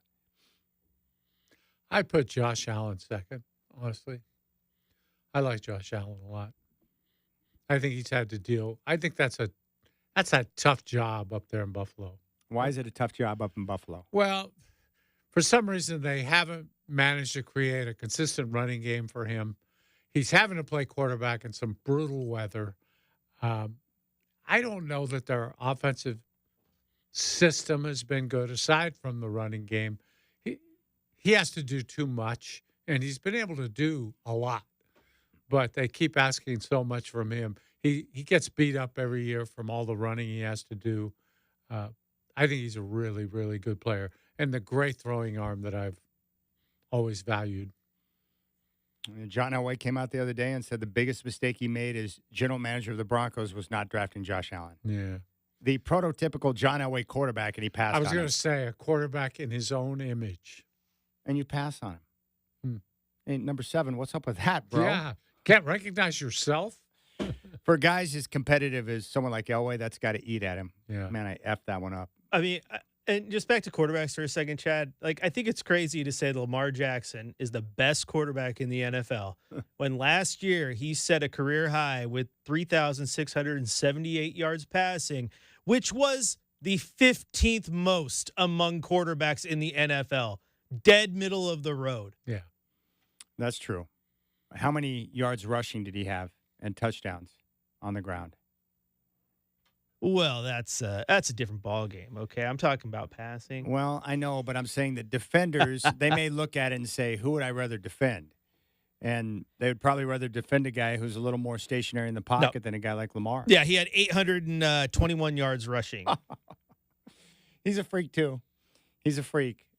But Patrick Mahomes has got to be number 1, and the players should know that. Whatever.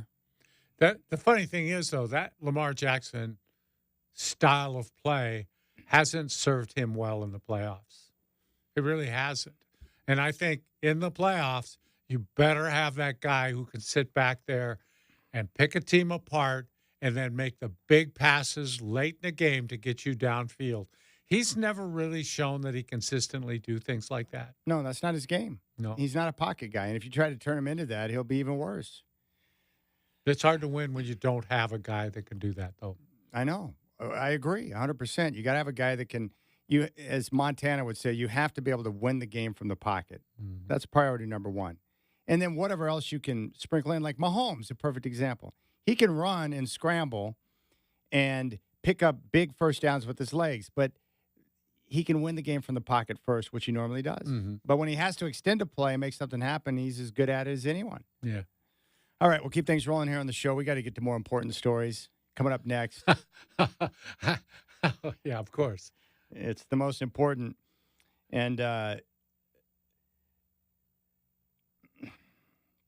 drop the kids off right now if you can. all right, at Grandma's house. I'll just pose the question that Clay Travis put out in the form of a poll. Oh, God. No pun intended. Would you rather win a gold medal in pole vaulting or have everyone know you have a gigantic penis? That's the ultimate question we'll deal with next here on the Rip City Drive. I know what your answer is, Godfather.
I got to be honest with you, Godfather. I've had such a pleasure over the last 5 minutes reading through different social media reaction to the pole vaulting results with Anthony Ammirati, the Frenchman who missed out on the finals because his manhood got in the way. Yeah, good way of putting it there. I'll accept that. Yeah. And he should have been prepared for that, one would think. As an experienced pole vaulter, he must have. I mean, sometimes you just have to rein yourself in, you know. I mean, why didn't he Control have that? yourself. Wouldn't you tie that hog down before you get on it and try to pole vault? Seriously. It's not like this guy woke up yesterday and was like, oh, I suddenly have a big schlong. No, he's had that thing for a while. You would think he would know in the heat of competition what might happen.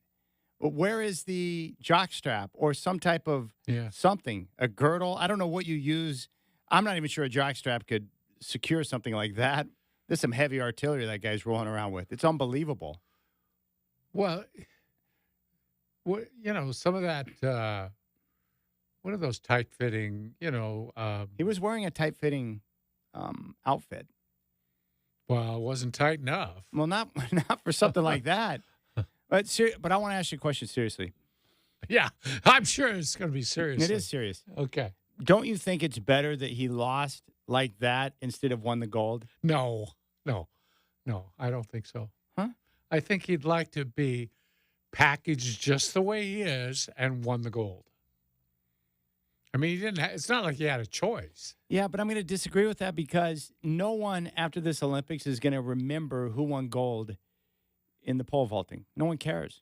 But forever will we remember Anthony Ammirati for losing a chance at gold for having an anaconda. We will not forget that. And neither will anyone else associated with watching the Olympics or anyone that wants to take interest in Anthony himself. They'll remember that forever. But it was a direct hit. That had to hurt. Yeah, it looked like it would have. Yeah. Oh. Burkhart, what was your reaction to the video? It's incredible. I can't stop watching it. I mean, it was interesting. What a way to go out. I mean, one hand, you don't win gold. And the other hand, everybody knows what you're packing. Interesting. Wouldn't you rather win gold, Chris? I mean, yeah, I'd want to take home gold, but he might end up getting gold at the end of this. So he's. Oh, there's no question about it. How many people are going to want to get close to him just to examine what's going on there? I'm just saying. I'm just saying, Godfather. He's a pole vaulter living in France. I would imagine he's done okay. And perhaps, you know, the right people know all about what he's packing anyway. I love the responses here. I mean, if you're going to be famous for losing a pole vault, this is the way to do it. Booyah! He's going to stroll out of this Olympics with more ladies' phone numbers than medals.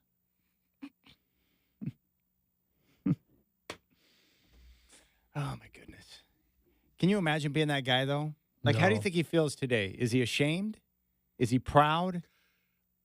I'll bet he's probably a little embarrassed by it. Frustrated? Yeah. Don't you think he's embarrassed by it? Really? No. You don't? No. Why would he be on. embarrassed? It's like, dude, what can I do, man?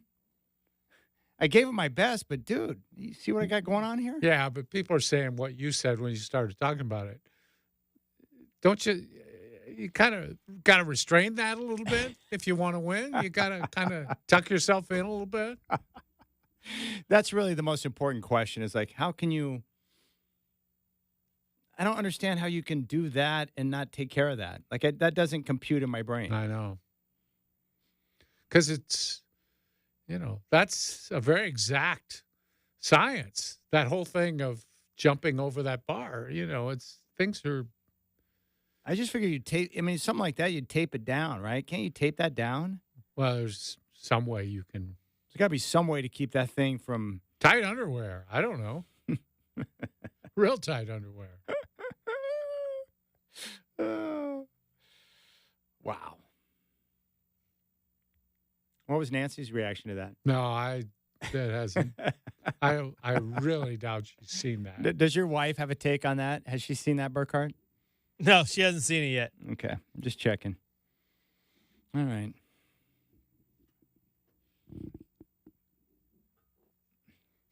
Yeah. I mean, I wouldn't want gold, but my 12-inch. I don't even know if that's PG. All right. This next story is incredible. The Godfather has been recommended for a job. Yeah. And I think I was very excited when I saw that, by the way. I thought I could finally escape this place. Somebody's want to pay me big bucks. there was an agency that recommended The Godfather for a job, and I could make the argument that he's the last person on the planet you would want doing this job. And I'm not joking. And we're going to share it with you next. It's fabulous. And props to Anthony Ammirati. Amazing.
All right, it's 5 o'clock. We'll start with the NFL. The Chiefs have made Harrison Buckner the highest paid kicker in the NFL. He'll average $6.4 million per year. The deal is a 4-year, $25.6 million contract with $17 million in guarantees. Zadarius Smith, the Browns defensive end, carted off the field at practice today with an apparent knee injury. D'Amico Ryan says the Texan Stars will play against the Steelers. Seahawks' first preseason game is Saturday against the Chargers in LA. Kickoff is at 4:05. The Mariners open action today, one game ahead of the Astros in the AL West. Seattle has an off day. They open a set at home tomorrow night against the Tigers. Luis Castillo will be on the bump. First pitch at 6:40. Astros and Rangers open up a set in Arlington today. That first pitch coming up here in about 5 minutes. We're going to be joined by PGA Dave to talk about Scotty Scheffler's gold at the Olympics at 5:20. More of the Rip City Drive with Dwight and Chad coming at you right now.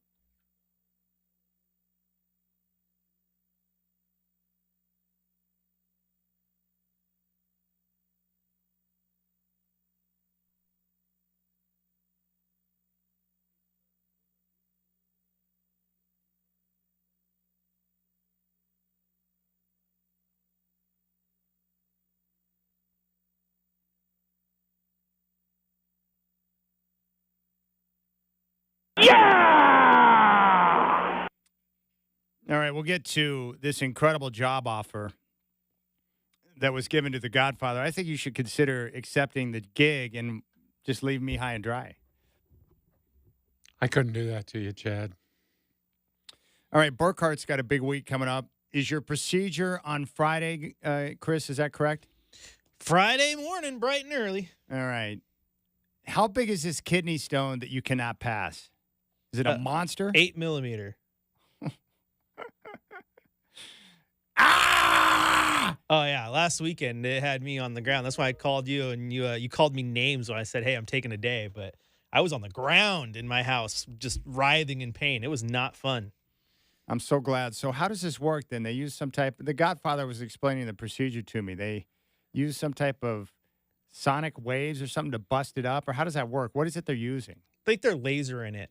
Last I checked, they have ways to go in. They can do it with the sound waves too. They got different ways. All I know is for me, they got to go up I-5, and it's going to take a minute. Hopefully, no detours. I-5 North. Yeah, I-5 North, and then they got to take I-5 South. That's one of those things. It's like it has a one-way direction. It's south. All right. There's no north. It's south. Yeah. I was dreading this procedure until the pain I was in last weekend. I'm like, I don't care what it takes. Just get it out.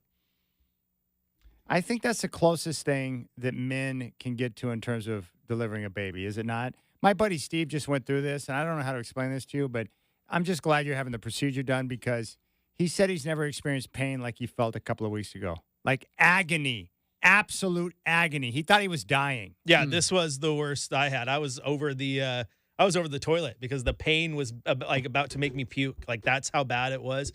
Like it was not good. I took a warm bath. I took a cold bath. I laid on the hard floor, the soft floor. Like everything I could do to try to get it to go away. It would not go away. I don't even know if our pole vaulter guy, Amorati, could pass an 8 millimeter stone without feeling pain.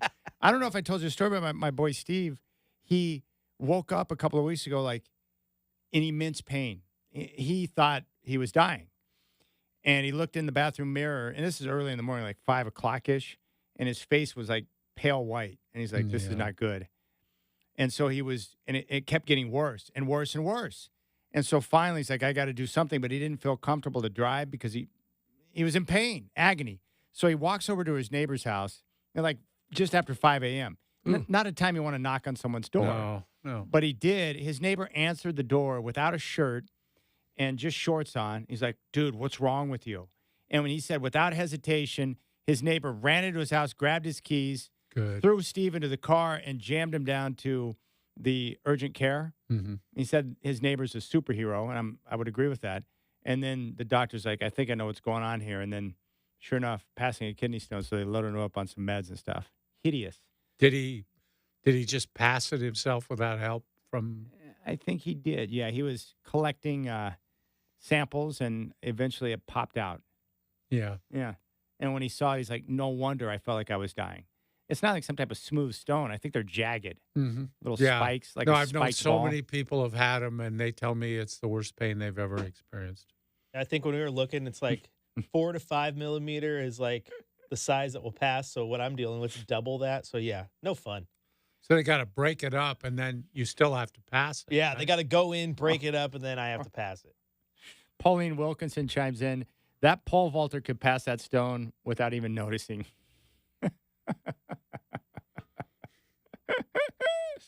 Pauline. That's what you need. It's too bad you don't have a gigantic crank. That's what you need right now more than anything, dude. So you're saying he doesn't? I don't. I want to know. We have not confirmed or denied. Yeah, I have okay. not been videoed pole vaulting. Yeah, Chris, So- don't let this man defame you right yeah, here. I mean, come on. Sorry, I was working out the assumption that Burkhart was not rolling with the 12-inch. I was. My bad. My bad. All right, from the ridiculous to the even more ridiculous. Yeah, thank you. Please explain to the audience what you received today. It sounds like a great offer. Well, I'm still on, my profile is still on LinkedIn. It's been there for like 10 years, and every once in a while I update where I'm working, whatever. You leave it on there just hoping that somebody's looking for someone to work for $1 million a year, and I'll take that job, you know? Yeah. So I get a notification today from a search firm, Kimball Group, they're called, offices throughout the country, Houston, New York, L.A., Seattle, Atlanta. Hi, Dwight. I came across your profile and believe we have an opportunity that matches your sports broadcasting and journalism experience. Here are some key details about the role. It's with a professional sports organization in Portland metropolitan area as a ticketing programs specialist. If this sounds like something you'd like to explore, you can view more details to get a customized resume for the position and apply here. So I clicked the thing that said full job details. Get started. Well, they want me to do a customized personal resume. I think I'll look first to see who it is. Oh, it's the Portland Trailblazers at the Rose Quarter looking for a ticketing programs specialist, Jad. And then they give me some hints on how to land the job. They give me a summary of what the job's like. Give me a good overview, company overview. Well, give me a summary on what the job is. What does it say about the summary of the job? Job summary. This job is directly from Portland Trailblazers at the Rose Quarter. The ticketing program specialist will lead ticket sales and service initiatives, focusing on client communication and operational support to enhance customer engagement and retention. Responsibilities and impact. Daily tasks include managing communication plans, improving client education strategies, overseeing budget gifting. Oh, yeah, that's like if you buy one, this is what we'll give you. Supporting in-arena experiences and coordinating ticket sales needs for events. Now, see, my first idea would be, okay, buy a season ticket, get a bobblehead of me and Chad. Yeah. That would bring in a lot of ticket buyers. Dude, I see no problem in selling tickets for next year's team, Chad. Yeah, I'm sure you don't. The funny thing is, clearly this agency that's trying to identify and do some scouting for the team who's looking for some ticket agents, they obviously did no background on who you are or what you do for a living at all. Like, So you're seriously, saying I wouldn't be good at this? you're the last person. Like, if I own the Trailblazers, you are the last person I'd want trying to sell ticket plans to my fans. So disappointed. Let me give a good example of why you don't want the Godfather selling tickets for you if you're the Portland Trailblazers. Stop saying about Quad, you I'm gonna stop saying Quad, you You know, Dwight, I'm reading your paper, your little column here today in the Sunday Oregonian, writing about Clyde Drexler. You know, why don't you just back off? All right, you know, you say he's embarrassed himself. You embarrass yourself by sticking your ugly-ass picture in the paper every day, all right? You know, you're with the fans, like all the other columnists, and I'm sick of you. So just leave Clyde alone, all right? Hey, man, you're a piss. You know that? About time you writing something good. You're just degrading Clyde Drexler all the time, you son of a... Yes, Mr. Jaynes is the biggest jerk in the history of sports writing after your commentary on Rich Brooks, you stupid butthole, and you're the biggest jerk in the history of sports writing. Goodbye.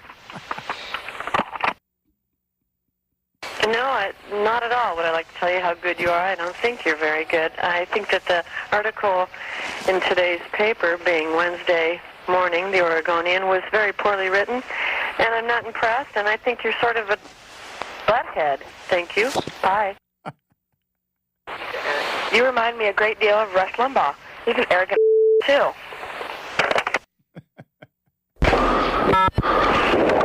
You are a...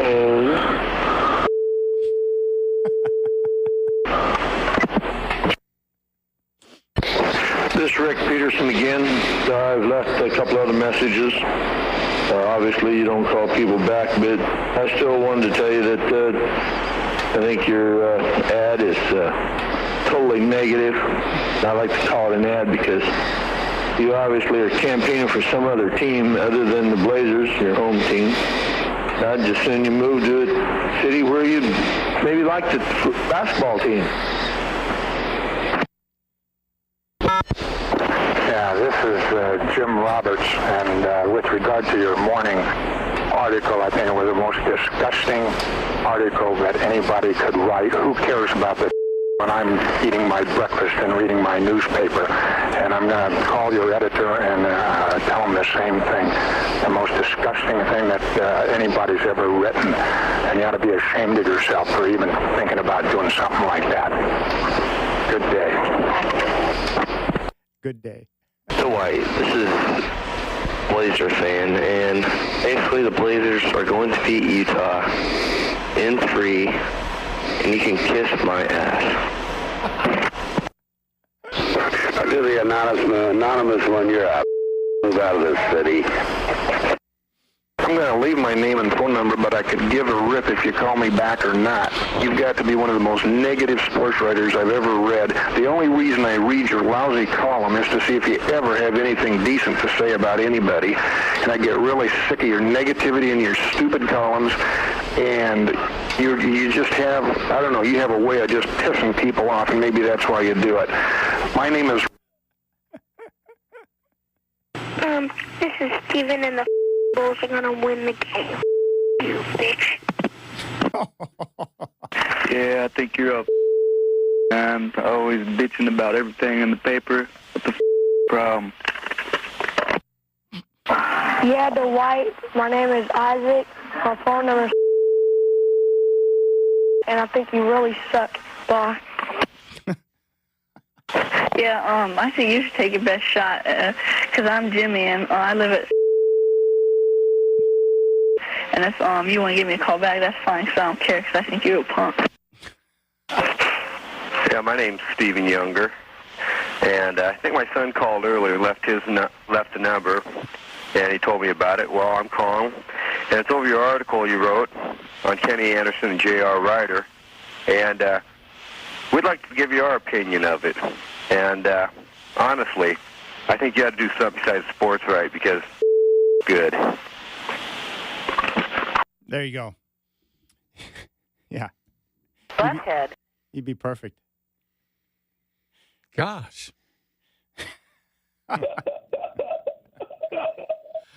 I wrote so many great columns. I loved every one of them. Oh, man. Thank God you had the wherewithal to save all that crap. It's amazing. I know. You stupid butthole. Yeah, I had another tape full of them, too, but I don't know whatever happened to it. But Butthead. my future was always I was going to do stand-up comedy, and that was going to be the backbone of my act. I would bring that on stage with me and then hit it and then talk about how revered I was in the marketplace. Dwight selling tickets for the Blazers. Hey, good afternoon. This is the Godfather, Dwight Jaynes. How can I help you? Oh, we have great ticket plans.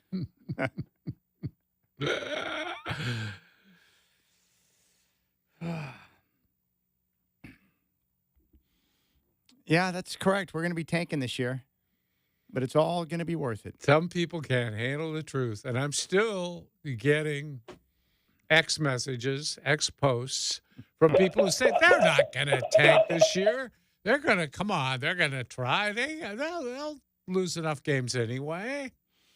All right, we come back. We're going to talk some golf. Scotty Scheffler getting gold. Looks like the player of the year. PJ Dave going to join us here on the Rip City Drive.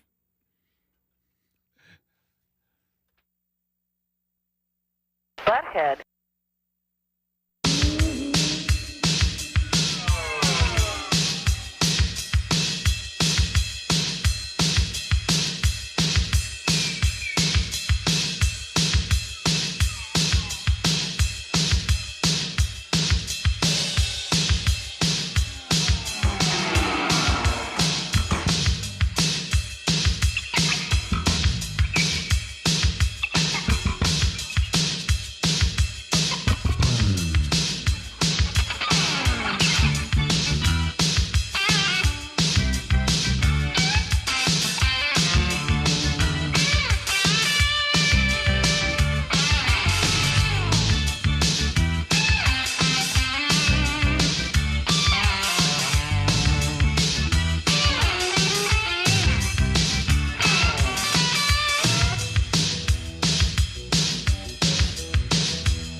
All right, it's a great time to bring him back on the show. He is our PGA insider. His name's David Coleman. PGA Dave's back on the Rip City Drive. What's up, PGA Dave? Hey, guys. Thanks for having me back on. Looking forward to talking about the Olympics and Scotty winning the gold medal. Yeah, no doubt. What was your reaction to not just Scotty winning, but the emotion that he showed after getting that gold medal? Yeah, it was awesome, man. I mean, it just goes to show, how much it meant to him. Obviously he's going to be a guy that's going to be on Ryder Cup and President's Cup teams for many more years to come, because of his ability to, play at such a high level. And I think to me, it just shows that he represents everything's right with the world of sports and everything is right with golf after everything we've been through the last few years with all the controversy and all the stuff that's gone on, as we've talked about many times. And he's come out in this whole thing looking like $1 million. And I think, you saw how important it was for him. And I think the fact that he represented our country is great. And I think the more Scotty Scheffler, the better. Dave, I'm curious what you think. He shot 62 in that final round, an unbelievable round. I tried to watch the course. I don't know too much about that golf course. I think there were some low scores throughout the week. I didn't see a lot of seating for fans. They were mostly sitting on the grass or sitting on a hill somewhere. Do you have any thoughts on the course and what that was like and whether or not it was a difficult course for these guys? Sure do, Dwight. Yeah, that was the course they had the Ryder Cup at in 2018, if you remember, when the Europeans won pretty convincingly. And it was a type golf course where, the course in the Ryder Cup was a lot tighter off the tee. The fairways were a lot more narrow. The rough was a lot thicker.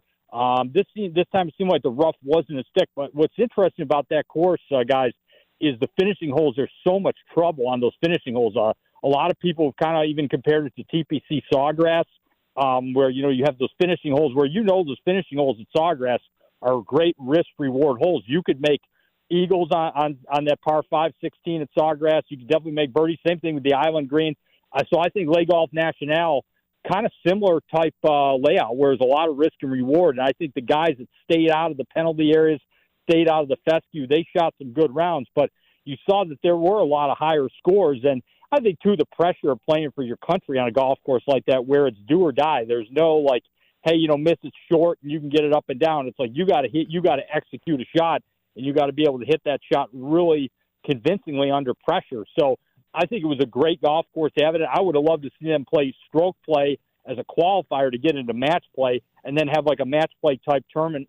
Because now, as we know, we don't have match play anymore on the PGA Tour. So that would have been really cool to see. We're talking with PGA David Coleman here on the Rip City Drive. So Scotty Scheffler on the year got his second Players, second Masters, 7 wins, world number 1, $30 million in cash, and got the gold medal. Is he the unquestioned player of the year?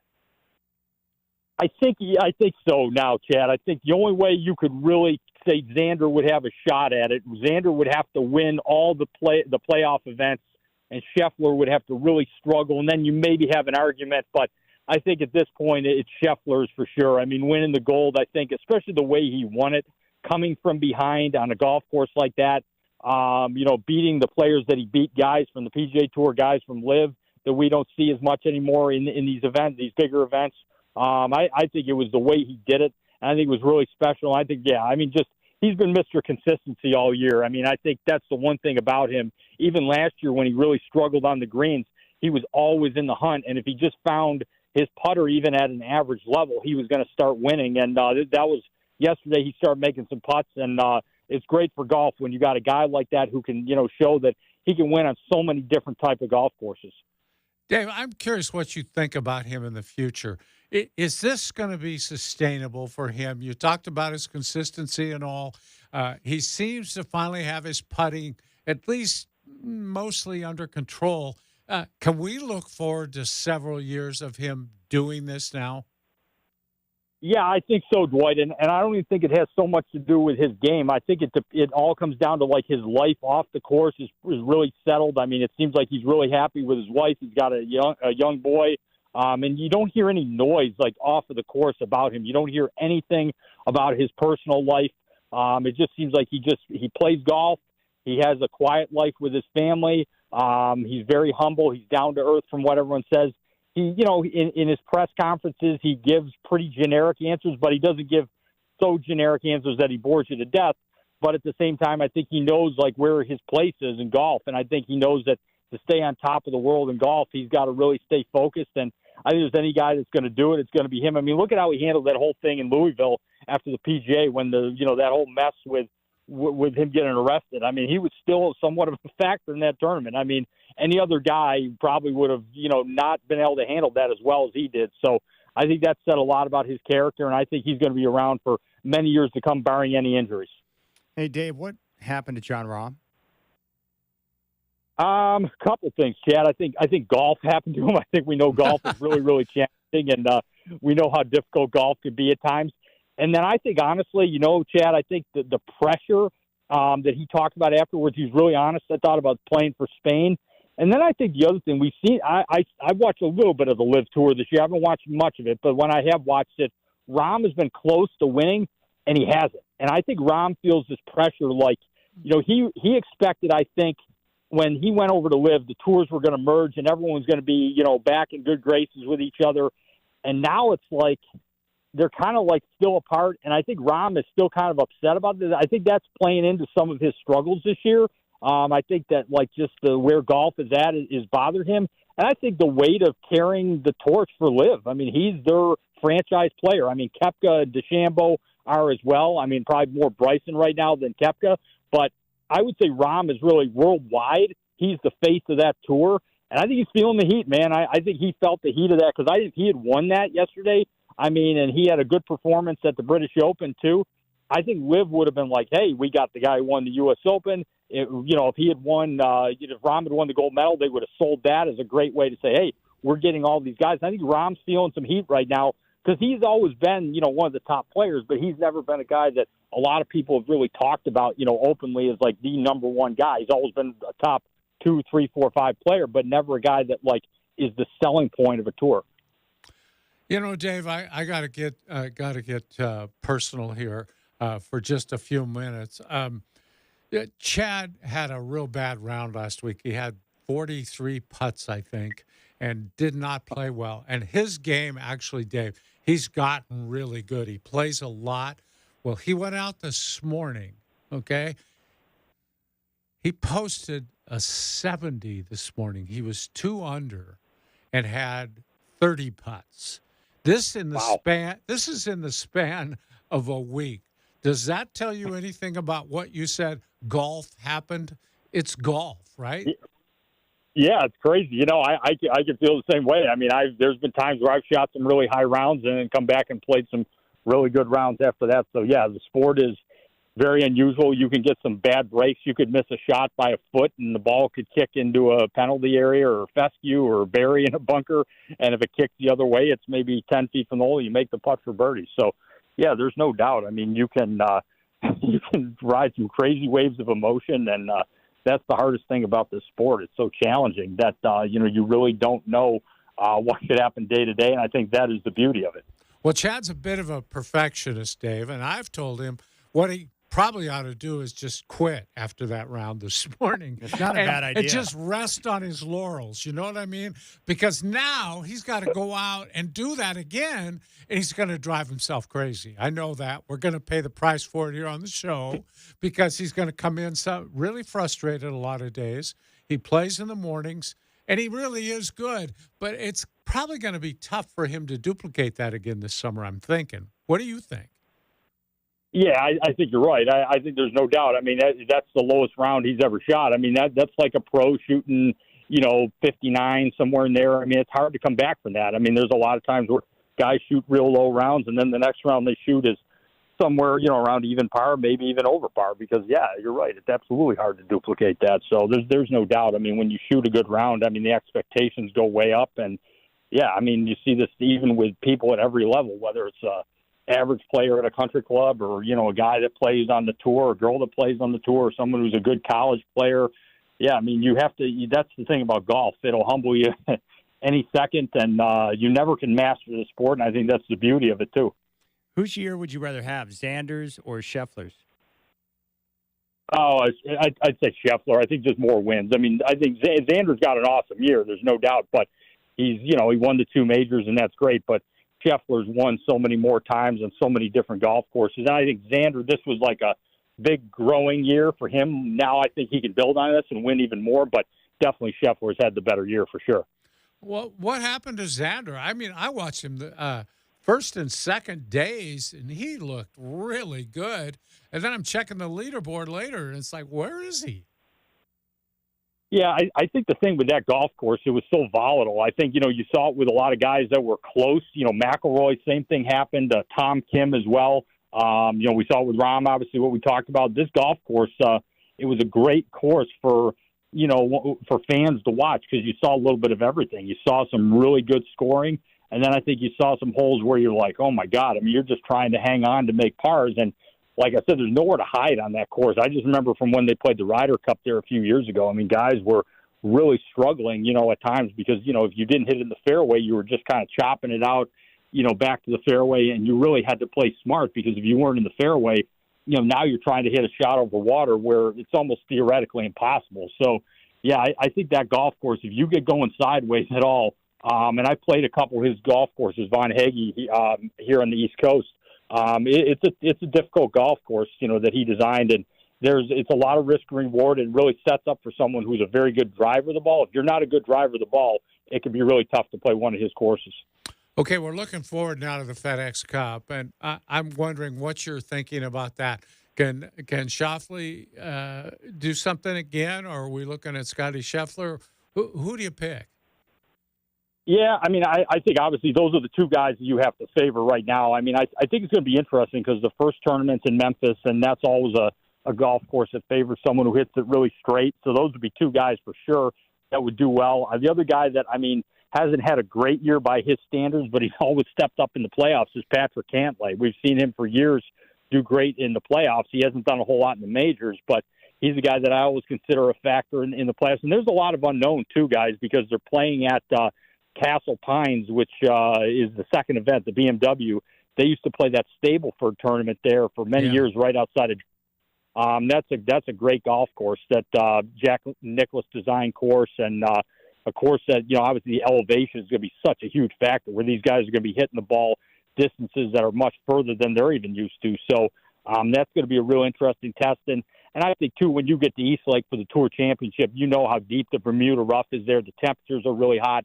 So that's where, physically who's in the best condition and then who's driving the ball good, too, because that's a course where if you get it offline there, you look at the guys who've won there, McIlroy, Hovland, obviously Xander's done well there in the past. Guys that drove the ball well have a huge advantage at East Lake because it's a course where there's a lot of areas where the fairways drop off and run down. And if you hit it in those slots, the ball can really roll out quite a bit in the fairway. And if you're driving the ball, you're going to have a lot of short irons into greens. If you're not driving it well there, you're going to really have to depend quite a bit on your chipping and putting to stay in it there. All right, PGA David Coleman here on the Rip City Drive. You got anything else for him, Godfather? I got one more question for you, David. I got to ask you first, are you keeping up with a lot of the new equipment coming out? Because I wanted to ask you about it. My wife's thinking maybe she needs a new driver, and I'm wondering, you got any suggestions there? Have you seen any technology coming out that somebody might have that'd be a help? So they don't have anything like yet for next year that they've decided to come out with, but that's definitely something down the road that they'll be talking about. Come this fall and stuff. There'll be more stuff they'll be leaking out, obviously into next year. They'll be talking about for next year. The companies will be, but I think nowadays any of these brands, whether it's a Callaway or Ping or TaylorMade or Titleist, did actually just bring out some new stuff, but. It's so forgiving and it's so much easier to hit than it used to be, obviously, from way back in persimmon days and even 10, 15, 20 years ago with these adjustable heads. And the shafts are so much lighter, too, now. That's the thing. And the center of gravity is a lot lower, so you're able to get the ball much more up in the air. And, I actually went to the Senior Women's Open yesterday. I was watching Annika Sorenstam play, and, here's a woman who's well under 50s, definitely the greatest ladies player of all time to play, one of the best players of all time, period, to play. And you're watching her still hit it 240, 250 off the tee in the air, straight down the middle of the fairway. Wow. So there's no doubt that you can play this game at a high level for a long time, and the equipment is definitely a big part of it now. I mean, look at Bernhard Langer as well. I mean, here's a guy well into his 60s now that, coming off an Achilles tear, and he's still a real factor in the Champions Tour and all their events. So, yeah, the equipment now is so much better than it used to be. And, yeah, I mean, the companies that are, out there, TaylorMade and the Titleist and companies I've mentioned have done such a great job that, yeah, they have clubs for the pros that are suitable for them. But they've made all these companies now know that the sport has boomed so much since COVID that if we can make clubs that are much more forgiving for people, they're going to enjoy it that much more. And it's been great, for our sport, to take off like it has the last few years. Hey, Dave, we love talking golf with you, man. You're the man. Thank you for coming on and sharing your reaction to Scheffler's gold medal, and we'll catch up soon. You're the best. You got it, guys. Thanks again for having me on, and enjoy the rest of the season there, Chad. Hopefully you can shoot in the 60s soon, buddy. Oh, man. It felt great today. That was an all-timer right there, man. Awesome. I'm really happy for you. Yeah, that's awesome for a great round like that, and I hope to see some more great scores out of you soon. All right. Thanks, buddy. I appreciate it. There's PJ Dave, David Coleman. See, that's the next step, is to get into the 60s. That's really what it is. You're going to drive yourself crazy, too. I can't believe I chipped that shot in on 18. Yeah. Well, you got to remember that. There's an element of luck to that. Your round was going to be a really great round anyway. Yeah. But getting down 2 under, that was... I didn't think, that chip shot, I knew I'd be able to get it up on the green, but I was just hoping to get it close enough to give myself a good shot at par so I could be 1 under. And, with a shot like that, you're not expecting it to go in. You just want to put a good, just put a good swing on it and then see if you can get it close enough. And watching that fall in, I mean, I was jumping up and down, hooting and hollering. It was a mad scene. It was good. It was a good experience. We went golfing a few years back, me and my golf buddies. It's the same group we always go, right? I'm the worst by far, though, Chad. I'm getting better, though. I'm getting better. My other buddies are good. We're on 18th hole after a long day of golf. My buddy Justin, one of my best friends, gets up to his ball, and he's about 10 yards off the green, chips in. He's never had a nice chip in to go in, and he chips this thing perfect, Chad. It rolls, gets a little curve, sinks it, right? We all lose our mind because he just chipped one in to end the round, and he's like, beers on me. He's so excited. And I look down, I go, hey, Justin, weren't you hitting this Titleist over here? Oh, no. He chipped in my ball.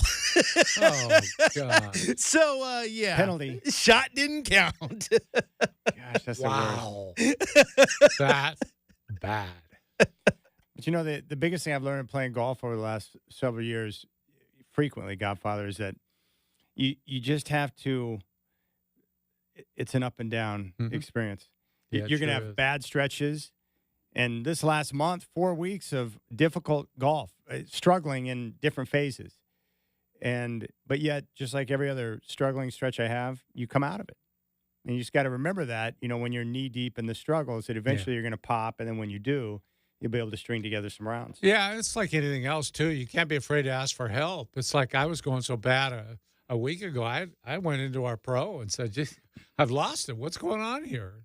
An hour later, I walk out, and next day I shoot, the best 9-hole round I've ever had. So sometimes just a couple of tips can straighten you out. It's the key. In fact, the first person I texted this morning after my round was my coach, Nick. Sure. Over at Golf Tech. I screenshotted my scorecard, and I texted over to him, and I said, thank you, buddy. And he was excited for me. So he likes it when I check in with him on that. And so that part's fun. But, man, yeah. And that's why, that was one round where I had a day like that. That's why when I see a guy like Scotty Scheffler, he goes out there and shoots a 62. The pros, like, their feel and touch around the greens is mind-blowingly amazing. Yeah. Because you made this point, like, any other sport, like, like when I learned how to shoot free throws in basketball, like, that doesn't leave me, right? Like, there's certain sports where it's like, you know how to do it, you can go out there and perform that. But with golf, it's like, it can leave you. I don't understand. No other sport is it like that. Yeah, sometimes in baseball you find a guy that's in a terrible slump, but he's usually able to get back out of it. Yeah. Like John Elway he could go out today and still throw accurate footballs. Oh, if it was just a matter of making the throws, a lot of these guys in their 50s, you could probably drag Dan Fouts out of Sisters, Oregon, and he's still hit those targets for you. Without question. But the reason why they don't play is because they don't want 300-pounders crushing them. Yeah, their body couldn't take one more hit even. But The throws, oh, yeah.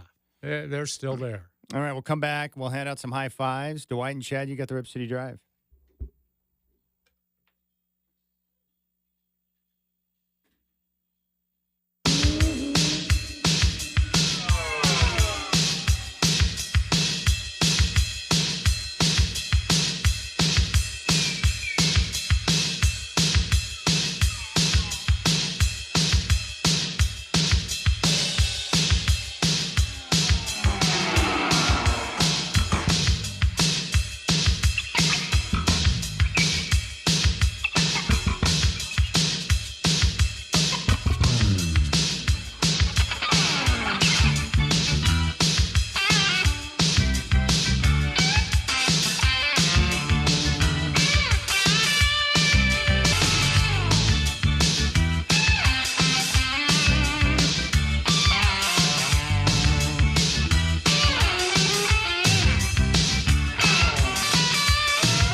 All right, Godfather, I'm looking at this again. I just want to hand a high five out to the LA Dodgers for being a first-class organization. Yeah. And their support of Freddie Freeman and what he's going through with his family.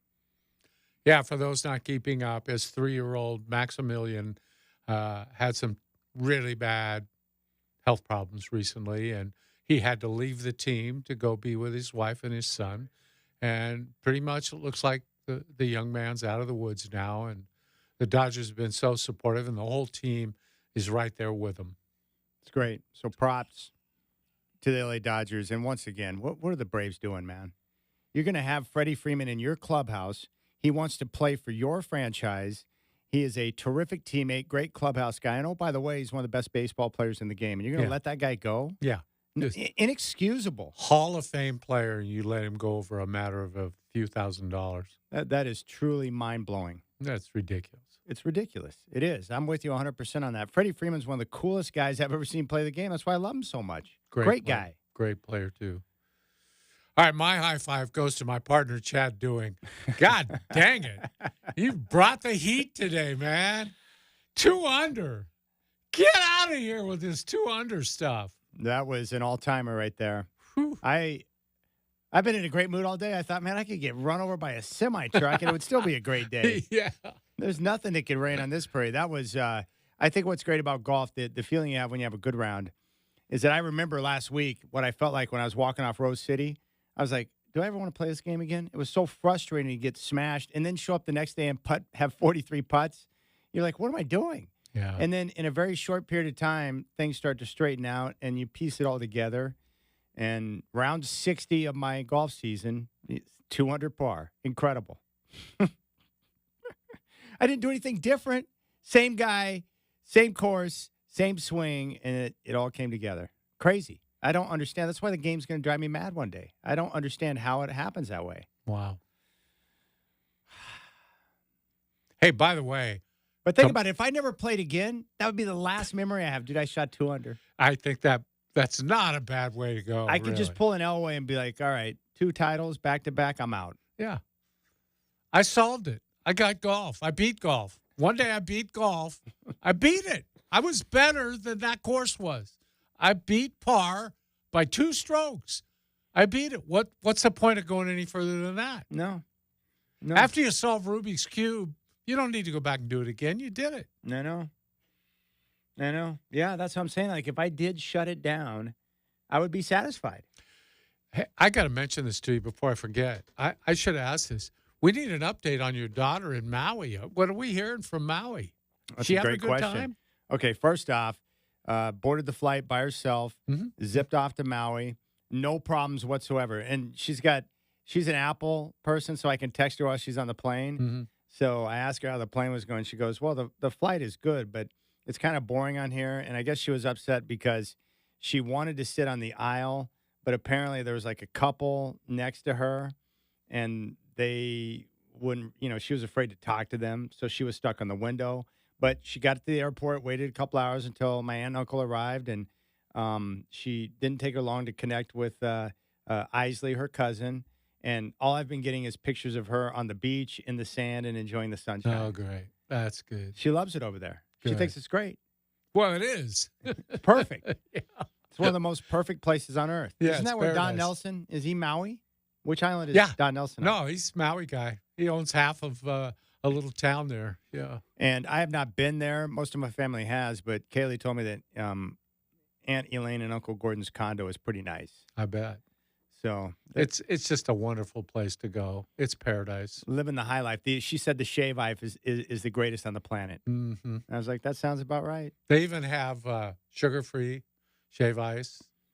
A delightful treat. You know what's cool about being a dad is that I get as much joy out of seeing her having the time of her life as I would if I were doing it myself. Like, Yeah. I just love seeing her getting a chance to experience life to its fullest. That's a good dad. That's the way you're supposed to feel. Yep. Yeah. So that's really cool. And I like, I grew up, I don't know if you did, but when I was younger in Oklahoma, I grew up around my cousins, right? So Darren and April, and then Becky and Kimberly. I grew up around my cousins. So I know what that cousin connection can be like. It can be tight and close. So I'm glad that she gets a chance to spend some time and make connections with her cousins too. It's a good thing. Mm-hmm. So I wish I was in Maui though. I wouldn't mind bumping around Maui a little bit. Yeah, we could go hit Mama's Fish House. Yeah. Oh, wait a second. Do you have an update on the tickets for Foo Fighters? Did you run it by Nancy? How did that shake out? Nancy said if we can get them at the right price, she's ready to go. And she's going for me. She knows I really like them. She kind of likes them, but she's not really as big a concert goer as I am. So where'd you get the tickets? We SeatGeek had some, and they rate the bargain on price versus location. They rated this an amazing deal. I went ahead and got them. I spent, including the handling fee, $79 a ticket.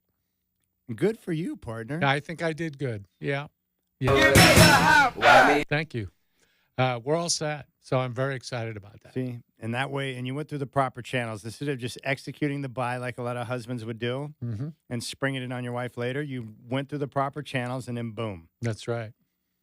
That makes me happy. Well, and I didn't want to go. She said, well, why don't you just get a better ticket and go by yourself? No, I'm not going to a concert by myself. You got to go with me. No, I didn't say that because she didn't have to go with me. I said, if you don't want to go, I'll just not go. That's all right. The godbrother would have gone if you would have picked up the tab well, for him. Especially if I paid for it. Yeah. All right. Big thanks to Chris Burkhart. Good luck with your surgery, my friend. Oh, Thank you. I sent him a picture of an 8mm kidney stone. They're hideous looking, by the way. Oh, gosh. Chad, that wasn't very nice. I'm just saying. Later.